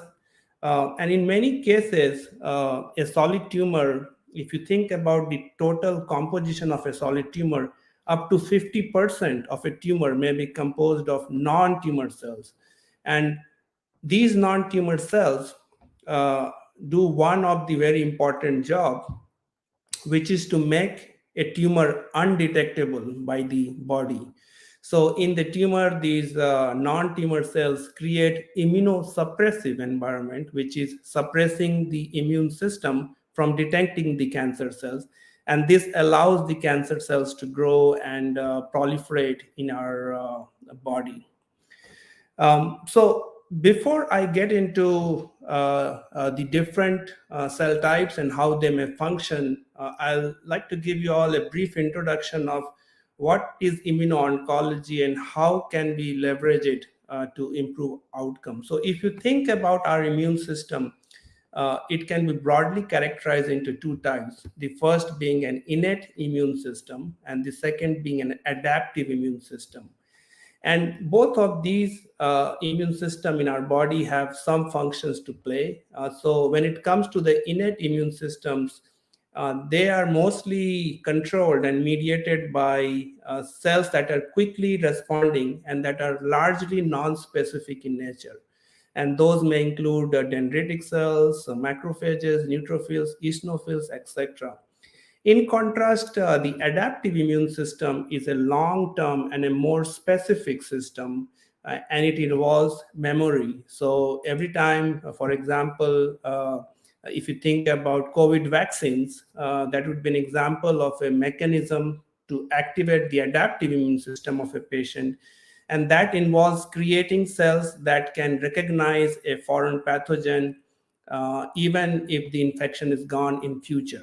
So in case of innate immune system, if we get infected, these cells would recognize them, induce inflammation and remove them. But in case of the adaptive immunity, when a reinfection happens, the cells of adaptive immune system gets activated, mostly T and B cells. They expand in response to that infection, and then they migrate to the infection site and remove them from our body. So cancer immunotherapy also sort of follows the same principle. So unlike immunity that is occurring due to a foreign pathogen, in case of cancer immunotherapy, the foreign pathogen in fact happens to be a cancer cell that has gone rogue. And when a cancer cell goes rogue, what it means is it is not dividing the same way. It is dividing in an uncontrolled manner, characterized by the expression of abnormal proteins on them, which are the antigens. Those antigens could be tumor associated. Those antigens could be neoantigen or new antigen. And anytime a cancer cell has an antigen of this kind, the body's immune system, the innate immune system would go and phagocytose them. And that phagocytosis is mediated by cells of innate immune system that are also called as antigen presenting cells. So those happens to be dendritic cells, macrophages. So they'll go and eat up the antigens that are present in these cancer cells. And once these antigen presenting cells phagocytose those antigen, they'll process them and again present them on their cell membrane that are then recognized by the T cells in lymph nodes. And then these T cells expand and again go back to the solid tumor to remove them from our body. So this is the basic principle that is the cornerstone of all the immunotherapy protocols in patients. So how do we know that an immune system, especially when it comes to cancer, is activated or not activated in the lab in patients? So there are a variety of markers that are available commercially. So anytime you are doing any kind of nanomedicine therapy or any kind of immune therapy, investigational drug, you can harvest those solid tumors or blood cells and label them with antibodies to know what kind of immune cells are getting activated in that particular patient. For example, macrophages can be parent macrophages, or they may present themselves as subpopulation. In this case, M1 macrophages happen to be a good macrophage that kills cancer cells. M2 macrophages happen to be a bad macrophage that supports cancer growth. So if you want to know whether your nanoparticle or a drug is inducing M1 macrophages or M2 macrophages, you can use antibodies to label them, and that way you would know what kind of immune response is induced in the patient. You can do that using flow cytometry, but this is just one of the techniques. There are many others that are also available in preclinical and clinical research to probe tumors and other tissues. You can similarly do for the cells of adaptive immune system. There are many types: T helper cells, cytotoxic T cells, activated T cells. So whatever you want to know in a patient post your treatment, you're able to track them using basic immunological assays that are currently available.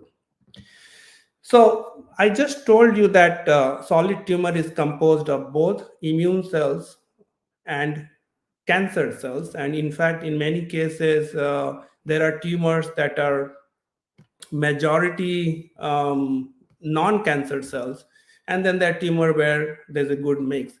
But the other broad classification of a tumor, depending on the type of immune cells it has, is a cold tumor or a hot tumor.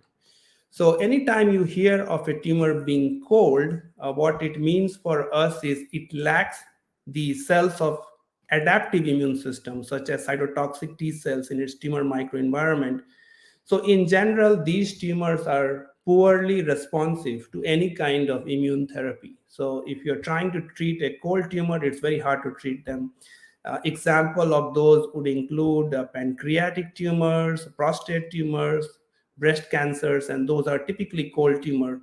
And such tumors also have a high population of immunosuppressive immune cells, such as M2 macrophages. So if those tumors have tons of M2 macrophages, they'll create an environment that won't let the T cells to come in the tumor and won't let an immune therapy to happen.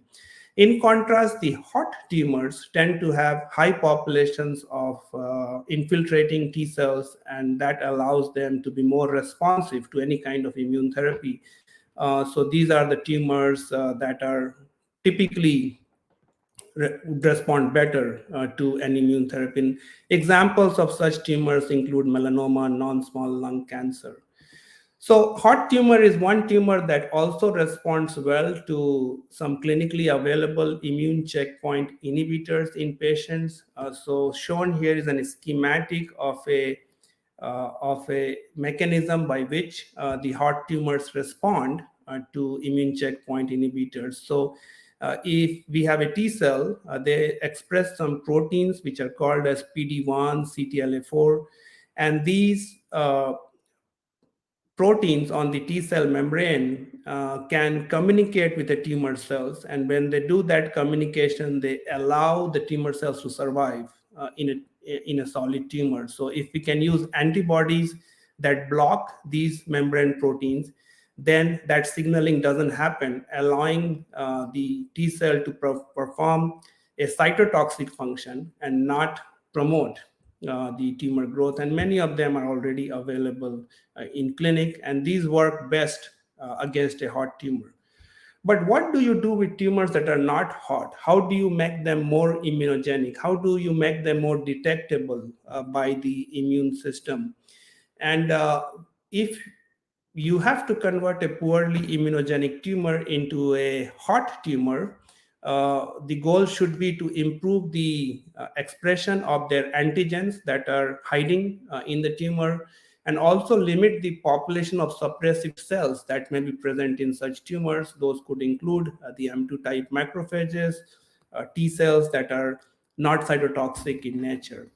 And this is where we can bring nanomedicine into picture. So nanomedicines, as I told you just now, they're very diverse in terms of their size, shape, the charge that they carry. They're very biocompatible. And these can provide unique opportunities to alter the tumor microenvironment. Although nanoparticles were originally developed to evade the immune system, many of them can be phagocytosed both by the cancer and immune cells that can stimulate or suppress any kind of immune response in a patient. They can also release immunostimulatory molecules in the tumor microenvironment, and by doing so, they can activate the tumor, allowing the other types of immune cells to come inside. They can potentially be combined with immune checkpoint therapy. So they have many benefits when it comes to treating moderately and poorly immunogenic tumors. So how do you change the physical properties of nanoparticles to tailor specific immune response? So as we told, we have different types of nanoparticles. So if you create a nanoparticle that is positively charged, you can allow their quick phagocytosis by the antigen presenting cells. And when that happens, you can generate a pro-inflammatory response even in poorly immunogenic tumor. You can make them more hydrophobic. When you do so, again, you can allow the rapid in uptake and a pro-inflammatory response. In contrast, if you make them negatively charged or hydrophilic, you're going to get less immune response. So depending on the kind of immune response you want, you can tailor their physicochemical properties that can allow you to get a specific type of anti-tumor immune effect. Now, you can also use nanoparticles to target specific type of immune cells. So you can target the CD8 T cells with proteins that may be expressed on their membrane. For example, you can develop nanoparticles that can target PD-1, so any kind of immune cells that are expressing some kind of receptors, you can target them with a nanoparticle to downregulate or upregulate their immune effect. You can deliver drugs locally with them. Many drugs are also immunogenic in nature, so you can achieve better immune effects that way. You can deliver immune checkpoint inhibitors. In many cases, you can combine them with devices, and doing so can allow you to change the tumor in microenvironment.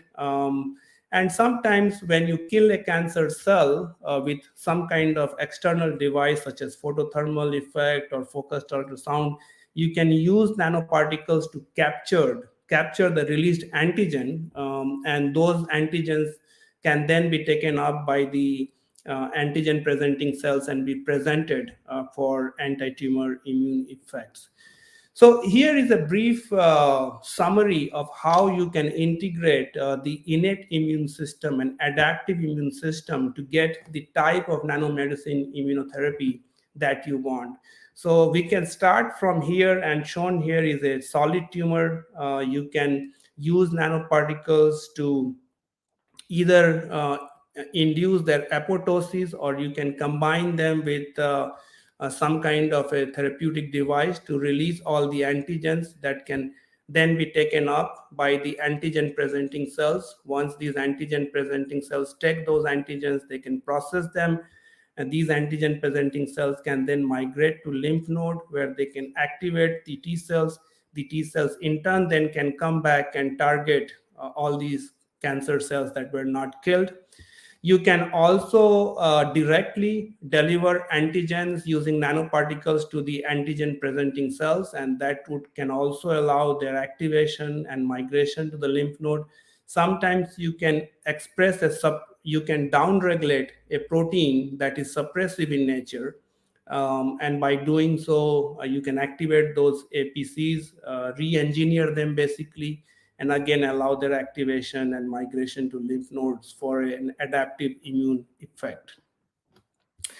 So once you have developed a nanomedicine, you can treat a patient, or you can investigate them in lab in many ways. You can inject them systemically through the blood vessels, or you can deliver them directly to the tumor via intratumoral injection to have more intimate contacts with the tumor and immune cell.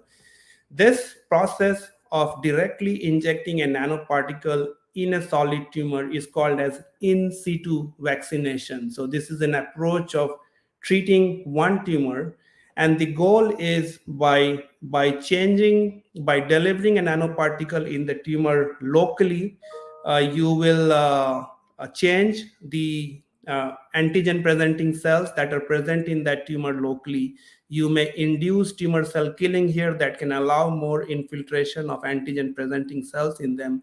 And once these antigen presenting cells come to these solid tumors, they can take up the antigen, and again they can go all the way to the draining lymph node, and from there they can generate T cells that can again go back and kill not only the treated tumor, but also the tumor that was not treated with the nanoparticles. So the memory immune cells can go and target all kinds of cancer cells, not just the treated one, but also the untreated one. And this phenomena in cancer immunotherapy is called as abscopal effect. So abscopal effect is a process where you treat a tumor locally to get a systemic immune effect against non-treated tumors in the body. And this is a well-established science now. Many groups, including ours, are working on this idea. So this slide shows you a great example by a work done from a team at University of North Carolina, where they developed nanoparticles with different surface chemistries, and then they then they exposed the tumors to radiation therapy, and post-radiation therapy, the cancer cells died. They released a lot of their antigens, which were then captured by the nanoparticles. These nanoparticles in turn activated the dendritic cells. The dendritic cells again activated the adaptive immune system. And this approach resulted in not only improved therapy with the nanoparticles, but also an enhanced therapy in combination with the checkpoint proteins. So this is a pretty nice approach where you're using a therapeutic device such as radiation to treat a tumor. And once those radiation kills the cancer cells, you capture all the antigen using the nanoparticles, and you then activate the immune system to assist with both treatment of tumor as well as improving the efficacy of immune checkpoint inhibitors. So my lab is using a similar approach. So instead of radiation, we use focused ultrasound to improve cancer immunotherapy with nanomedicines in a patient. This is one of the many approaches, but next few slides, I will use this as an example to explain to you how we are combining therapeutic devices with nanomedicines to improve immune therapy, both in preclinical models as well as in clinical patients. So the concept is same. You treat a tumor with radiation, you induce cell death, you capture all those antigens, and then basically you generate tumor-specific T cells. But in case of radiation here, we are using focused ultrasound to do the same. And you can induce release of tumor antigens using many approaches. One approach to do so is using tumor heating. When you heat a tumor, you can create more spaces between the endothelial cells that can allow the nanoparticles to accumulate faster in the tumor. You can also change the cancer cells, forcing them to express heat shock proteins. You can force them to have some protein denaturation, all of which can activate the immune system in those patients. So Focused ultrasound is a thermal technology, although it can also treat tumors in non-thermal manners. And essentially, if you can think of a regular ultrasound transducer that emits sound waves in parallel, in case of focused ultrasound, you can imagine more of them as a lens. And these lenses can focus sound wave to a point in the body. And when you point a high amount of sound energy to a small region, it can induce mechanical effect or thermal effect, which is what this whole technology is about. You can steer the focal spot to cover large areas in the tumor. So this is a non-invasive methodology to heat or treat a region of interest. And obviously you can also measure the temperatures locally using MRI based methods, which I believe somebody spoke on that this morning. So here is how you can treat a solid tumor non-invasively. You can pick a region of interest and then you can deliver a desired dose. It could be heat. In this particular case, the green pixels represents the temperature that we obtained in that region of interest. And you can see that was fairly localized and targeted in nature. So in this particular case, we aimed for a mean target temperature of 40 to 41 degrees C, and we could attain that within 10 seconds of exposure, and we could maintain that over the period of treatment using sophisticated softwares, and the spatial distribution of heat was also fairly accurate, as shown by the white dash circle here. So if you want to do focused ultrasound mediated immunotherapy, the whole idea would be that you will choose a region of interest, you will deliver the desired dose. And because you are delivering a desired dose to a region of interest, can we combine them with nanoparticles to even stimulate that process more and synergize outcomes that way, which is what we have been working on. So first I'll show you how focused ultrasound by itself can induce the patient's immune system, how locally treating a patient can induce their anti-tumor immune system. So in this particular case, we treated dogs with cancer. So we had 5 patients per group, and we delivered 2 kinds of focused ultrasound treatment, one which was ablative in nature. So we heated the tumors to 60 degrees C for a couple of seconds to denature their cellular proteins. And the other was a mechanical approach where we just lysed all the tumor cells using a mechanical approach, which we also called as histotrypsy, to release their content and activate their immune system. So for each of that group, we had 5 patients and they were selected randomly regardless of the tumor type. And 1 week post the focused ultrasound treatment, we harvested their blood to look for immune cells. And we also measured their tumor volumes to see whether the treatment was doing anything. So this slide shows you some tumors that we treated in the patients, and post-treatment, the tumor cells lost their cellular details, both with ablative treatment as well as with histotrypsy. But in case of thermal ablation, we obtained a little bit better response clinically. When I say clinically, what I meant is the reduction in the tumor volume post-treatment. So compared to the histotrypsy, the response was relatively better. But more importantly, when we harvested the blood cells to see what it is doing to the patient's anti-tumor immune system, we could see that the focused ultrasound treatment increased the population of CD4 plus T cells and CD8 plus T cells. These are cells that are involved in adaptive immunity. And especially, we found that those CD4 plus cells were expressing interferon gamma, which indicates a CD4 plus that is activated in nature, which is good for the immune system. So we could see that focused ultrasound could do that by itself. And when we correlated the immune responses in the patient with the actual clinical response, we could see that the patients that responded to the treatment also had more populations of good immune cells, such as CD4 plus interferon gamma, CD8 plus interferon gamma cells. So indicating that the immune response in the patient was matching that with the clinical response. And we also analyzed a whole set of cytokines. Cytokines are nothing but protein molecules that indicates activation of an anti-tumor immune effect or a non-anti-tumor immune effect. So patients that responded to the treatment, we could see that many cytokines that are involved in immunotherapy responses, such as GM-CSF, IL-6, IL-18, they went down.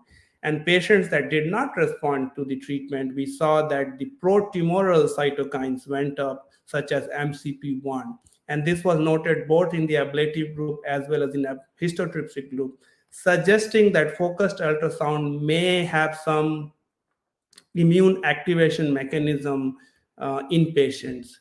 So to investigate that further, we harvested those tumors and we did this study in a murine model. And what we did was we had tumors that were not treated, and then we had tumors that were exposed to focused ultrasound. And we looked for a protein that is indicative of an activated immune system in the tumor. And that protein is called as a calreticulin protein. So this protein is a marker of cell death that is immune activating in nature. And we found that the focused ultrasound improved the expression of an anti-tumor immune activating protein versus untreated control. So we got an idea in the lab, what if we create nanoparticles that upregulate calreticulin in the tumor, and by doing so, can we improve the anti-tumor immune effects in the patient? So we generated this nanoparticle in our lab. They were in the 200 to 300 size range. And when we transfected the cancer cells with our nanoparticle, we could achieve high expression of this calreticulin protein, which we could also see in fluorescence microscopy. And then we said, like, okay, what if we combine these CRT and Ps with focused ultrasound to improve local and systemic immunity against very poorly immunogenic melanoma model, which happened to be B16F10 in our case. So here is an example of how we treated the patients. So we grew the tumor, we treated them with the CRT and P first, then we went back, exposed them with focused ultrasound, and we did like that for 3 times. And 1 month later, we harvested the tumors from those mice. And what we could see that the calreticulin expression was increased both by focused ultrasound as well as by our nanoparticle. And when we combined them together, we got even more synergistic effect in those tumors. And this was also reflected in the therapeutic effect, as you can see here, compared to untreated control. The focused ultrasound as well as the calreticulin worked better. And when we combined them together, they even did an additive effect. And this was also reflected in the tumor weights, where combining this immunogenic treatment resulted in a reduced tumor growth in those mice.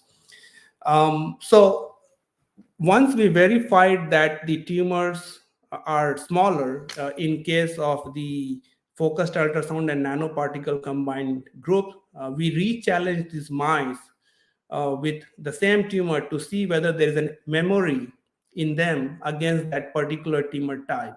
So once we did this treatment, we did a re-challenge on day 15.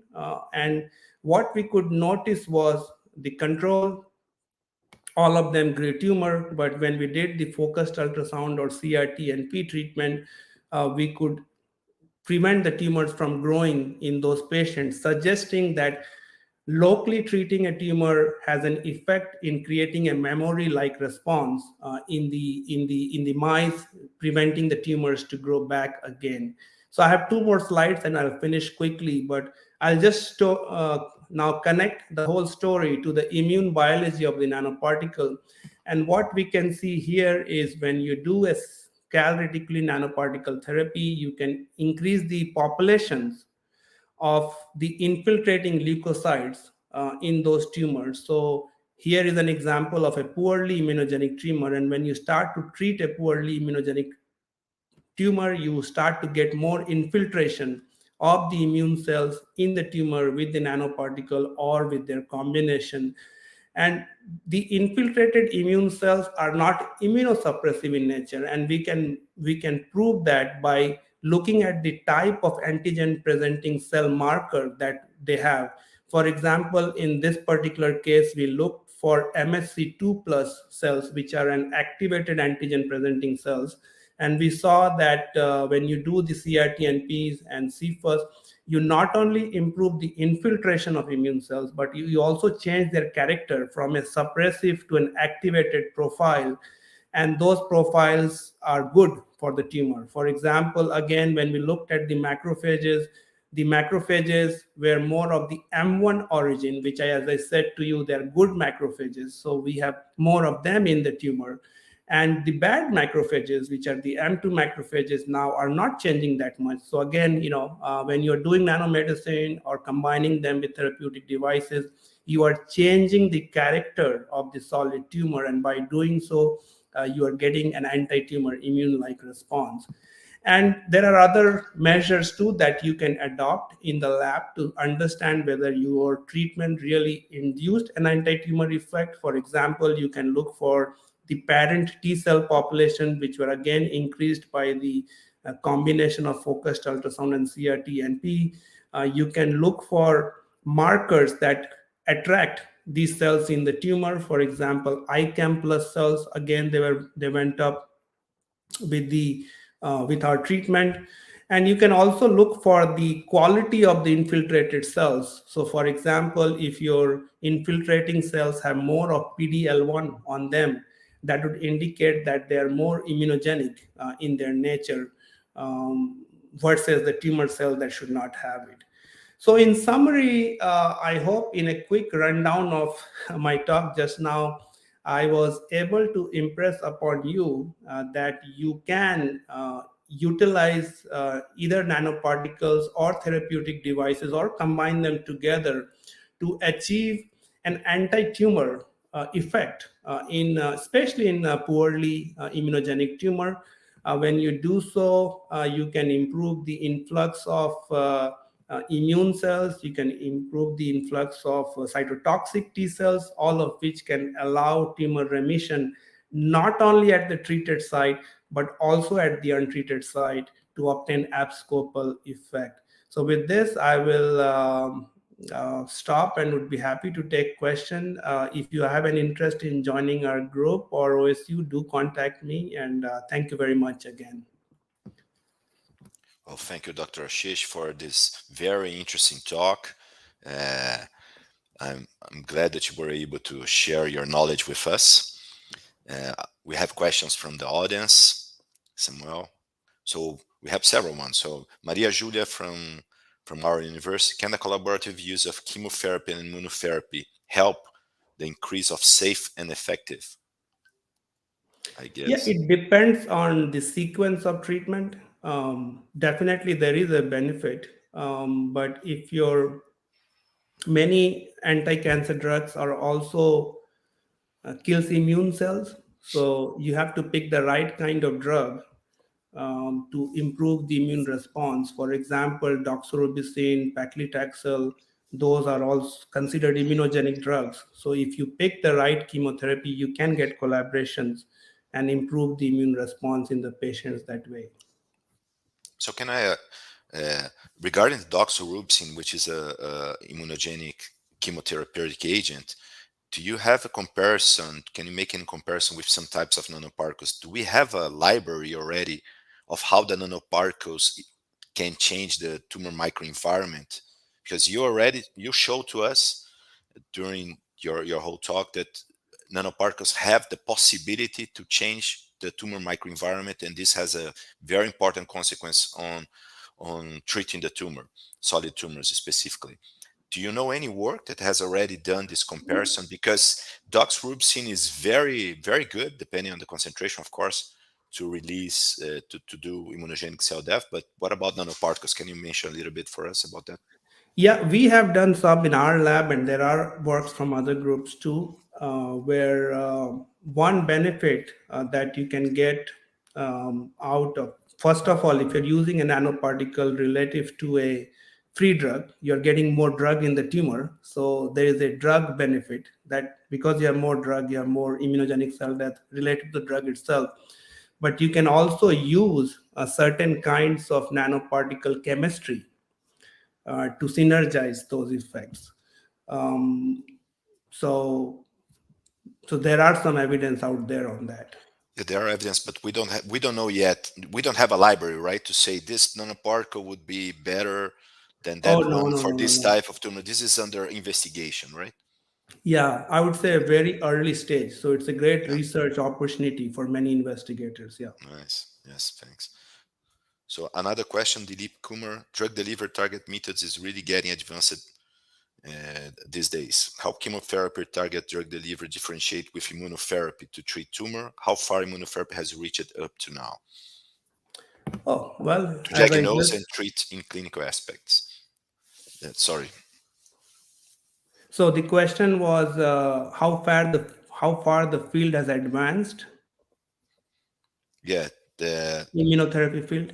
The comparison with drug delivery differentiate with immunotherapy. I think that he wants you to discuss a little bit what drug delivery, how different is drug delivery from immunotherapy, and depending on. Yeah, so when you think of drug delivery as a concept, you typically tend to associate them with chemotherapy. So you have a small molecule that you want to deliver to a tumor, and that's the broad concept that you use.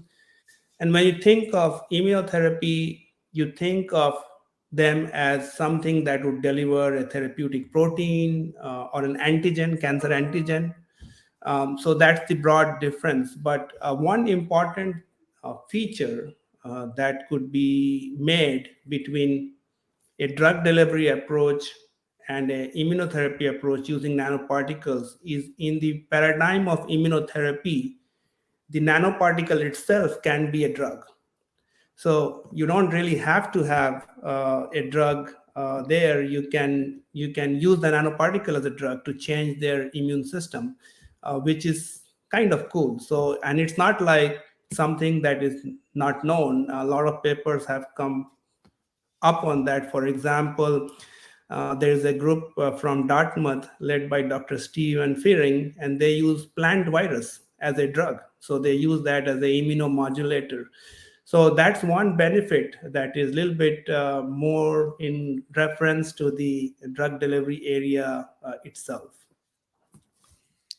Okay, so you showed some interesting results in a canine model, right? And you monitor calreticulin, which is very interesting and important for checking for immunogenic cell death. But we do know that there are other DAMPs, right? There are other damage-associated patterns. So have you looked for HMGB1, ATP? Can you mention something about that? Yeah, so when we do these assays in the lab, definitely great question. You can do ATP, you can do HMGB1, you can do calreticulin. Because our intended target here was immunogenic cell death in a calreticulin manner, we looked at them, but we also looked at HMGB1 that was released in the serum, not to the same extent as calreticulin, which could be, dose dependent. I think there's still more work to be done. Yeah. There. So regarding the dose, did you guys monitor the temperature, the thermal dose that you guys delivered? Yes. Or yes. were you guys using MRI thermometry? What was the temperature? No, we did ultrasound guided thermometry. Well, we did not do thermometry per se. What we did was we used a set of parameters that were in the ablative range or that were in the mild hyperthermia range, optimized in the preclinical studies using a temperature sensor. And the reason we did not do the MR thermometry is part because, when you're in the ablative range and the tumor is really accessible, we didn't want to add that extra layer of doing temperature measurement because anyways, we knew that we're in the ablative range. So based on the preclinical optimizations, but also, our target population here was the veterinary population. And the cost with MR guided methods is a big factor. So our focus right now is more on developing a technology that can be, I'm not saying MR thermometry is bad, it's definitely a great thing to have, and we ought to do treatments under MR guidance if we can. But in our case, we were just trying to develop a technology that we thought could be easily applied at a lower I see. cost. Yeah. And you have an estimation of the temperature then that you were achieving, and the time of duration of your Yeah. treatment with fucus ultrasound. Yeah, so in case of ablative treatments, we exposed each focal spot for 20 seconds. And we only treated the tumor core. So we left the tumor periphery untreated to get a heat gradient effect, so that we get all kinds of temperature effect, ablative, non-ablative. In case of mild hyperthermia, we again tried to treat 50% of the total tumor volume, and we treated for 30 minutes. Yeah, and in this case, you guys were doing with canines. With Uh, canines, right? Or the was with canine murine? trial was all ablative trial. There were two types of ablative protocols we used. One was thermal, and other was boiling histotrypsy, which doesn't have heat gradient effect. You just treat the tissues locally and you lyse them. In mice model, we went for a mild hyperthermia protocol. Because if you treat and you create ulceration, our animal people want it to be sacked. Yeah. So we had to go a safe way. So in canines, when you have suppose that you have a volume here of V0, what is your feeling about the size of the volume that you need to treat, like in an ablative manner? Because you mentioned the gradient of temperature. It's like you're playing with both of them. You have things that are going on that are ablative process, and probably some of the things that could be in a hyperthermia range depending on the gradient. Can you mention a little No, bit for that's a us about great that? question. Excellent question. And especially if you go to a patient, actual patient, the tumor sizes are not going to be same. So there are some tumors that are going to be smaller. There are some that are going to be bigger. So if you're trying to treat a smaller tumor, even if you're trying to get gradient, you are going to get more in the ablative range, and you're going to kill all the tumor cells basically. So what we aim to do is to choose a volume that is going to kill the core for the sure, but would have minimal effect on the periphery. And the reason we did that was we wanted immune cells to infiltrate. So if you kill all the blood vessels, they won't be able to come. So depending on the tumor size, we picked the treatment volume. So this paper is still under review, but we used a very broad range of 20 to 50% because we wanted to treat tumors. We wanted to treat the tumor core to a cytotoxic level, but we wanted to have a non-cytotoxic gradient so that it can allow immune cells to infiltrate and also get other kinds of heat effect, which we know from murine model that even mild hyperthermia can get you some immune effect in the mice model. Nice. Do we have any questions, Samuel, from the audience? Not more? Not anymore? I guess not. No more yet. But tomorrow, Dr. Ashish Rajan would be with us in the Brazilian Breast Cancer Symposium in the Theranostic Nanomedicine workshop. Today he was here in the Further Advanced School of Nanomedicine. It was a great pleasure to have you here, Rajan. See you tomorrow then. Thank you so much Thank for you. the opportunity to share our work. Yeah, thank you. So guys, I'm closing the Further Advanced School of Nanomedicine. It was really great to have you all here, and I hope you guys had enjoyed it. You had seen that all of them are very open for comments and questions in the future, so feel free to send them a message and talk with them also. And we hope to be doing the next one next year. Okay, please participate in the Theranostic Nanomedicine workshop. The guys that had not yet made the registration there, I'm not sure if it's still possible during the Brazilian Breast Cancer Symposium, but tomorrow we're going to have a very nice workshop with great specialists from all the world. All the 4 speakers that you guys had today would also be there, and several others from Brazil too would be giving their talks. And well, Have a nice one, everybody, and hope to see you soon in the next Advanced School on Nanomedicine.